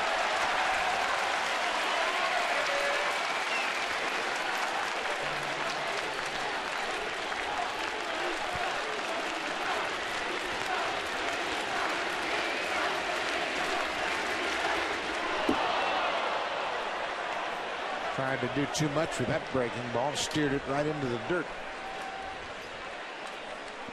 Crowd gets behind you, you start getting fired up. You want that last strikeout, so you try and throw it a little bit too hard. This is where you just ease up right here and make a pitch. 1 and 2, 2 outs. Struck him out. Good inning for Jesse Litch. A 1-2-3 ninth. Couple of strikeouts. He's been dealing since he's pitched out of the bullpen. He gets Bobby Wilson with an outside fastball.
Jays Saturday when kids get 50% off their tickets. Next Junior Jays Saturday is tomorrow. Saturday, August 13th, the Blue Jays take on the Angels in Game 2 of this series. The game starts at 1:07 p.m. Kids 14 and under receive 50% off tickets to all Saturday home games. 200 outfield and 500 level seats only. Call the Blue Jays directly at 416-341-1234. Log on to BlueJays.com or stop by most Rogers Plus locations. Great time for the kids here on Saturdays. They get half-price tickets and they get to run the bases after the game. Irvin Santana has been dealing. 8 innings, 6 hits of shutout ball. This is with the first pitch. He has had one shutout this year, but it wasn't his no-hitter. You have to go all the way back to a start he had back on May the 20th versus Atlanta when he shut out the Braves. 9-0. As a team, the Angels have 9 shutouts. Heron has 2, Weaver has 2, Santana with that 1. And the Blue Jays, on the other hand, have been shut out the fewest times in the American League. Blue Jays have only been shut out 4 times all season long. Shows you how good Santana's been. Fouled back. Santana was pitching a shutout here last year. Into the 9th. He had a 4-0 lead. Adam Lind hit a solo home run with 1 out in the bottom of the 9th. That spoiled his shutout bid.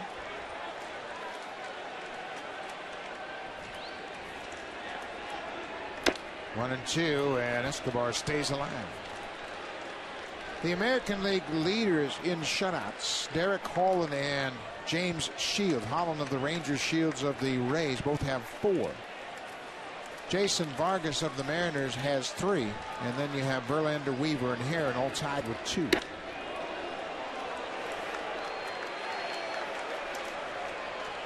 The Blue Jays will face Jason Vargas in Game 2 of the Seattle series. He'll be matched up against Brad Mills. You know, that's one thing that you will get when you start facing these American League West teams. You'll get some good pitching staffs. Los Angeles #1 in the American League, Oakland #2, and we all know about Seattle and their fine starting rotation. Another breaking ball for Santana as he picks up his 6th strikeout. He gets Escobar to reach for that one. Santana trying to make it 5 straight games. 7+ innings, 1 or 0 runs allowed.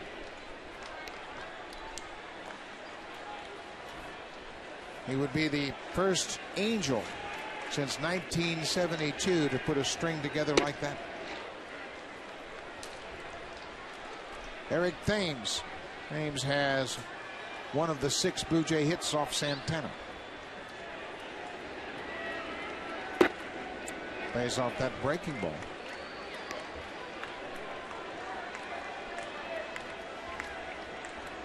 He looks under control. Doesn't even look like he's breaking a sweat on the mound. He has had an idea from the first inning, and that game plan has been good. There's a drive to right, deep and gone. Eric Thames has hit a home run.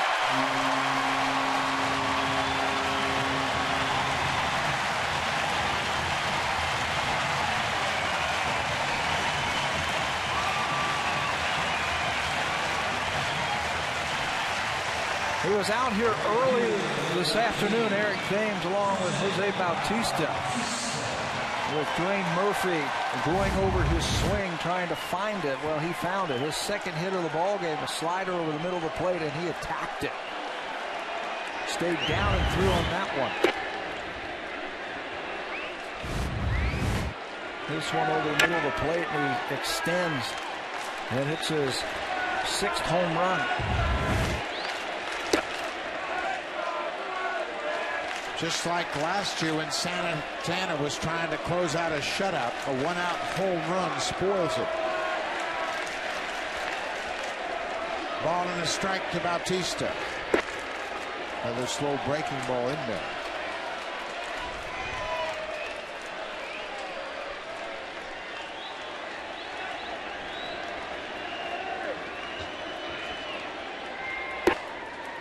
Downstairs, 2-2. Santana has not walked the batter tonight. That last pitch, his 98th pitch of the night. Tried to throw that one a little bit too hard. There is the closer. Jordan Walden picks up a ball just in case Santana can't finish it. He'll be ready.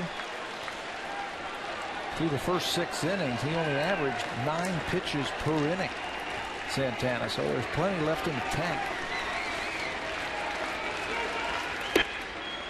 There's the first walk of the night. It comes with 1 out here in the 9th inning. These 2 ball clubs will be right back at it tomorrow afternoon. Game 2 of this 3-game series. The Angels take on the Blue Jays tomorrow at 12:30 p.m. That's 9:30 p.m. 9:30 a.m. Pacific time. That'll be the pregame show with Jamie Campbell and Greg.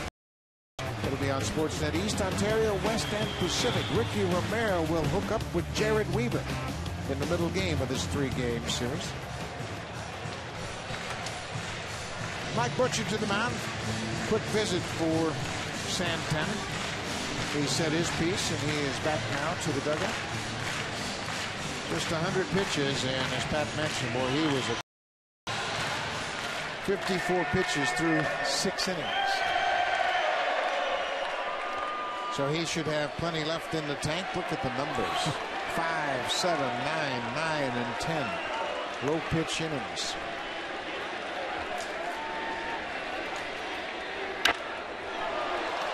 Adam Lind fouls it out of play. Lind has hit well against this ball club here at Rogers Center. Coming into this game in 9 games, he had 6 multi-hit games. He had an average of 541.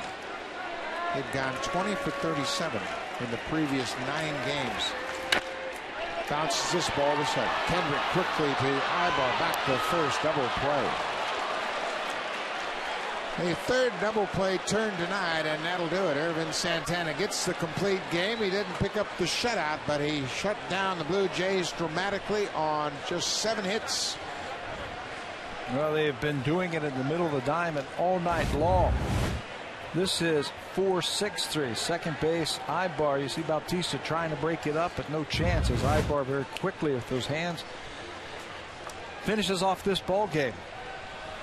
Angels win the opener 5-1. We'll be back tomorrow afternoon. Thanks for watching. Stay tuned for Jays Connected. Here's Jamie Campbell and Greg Zoll.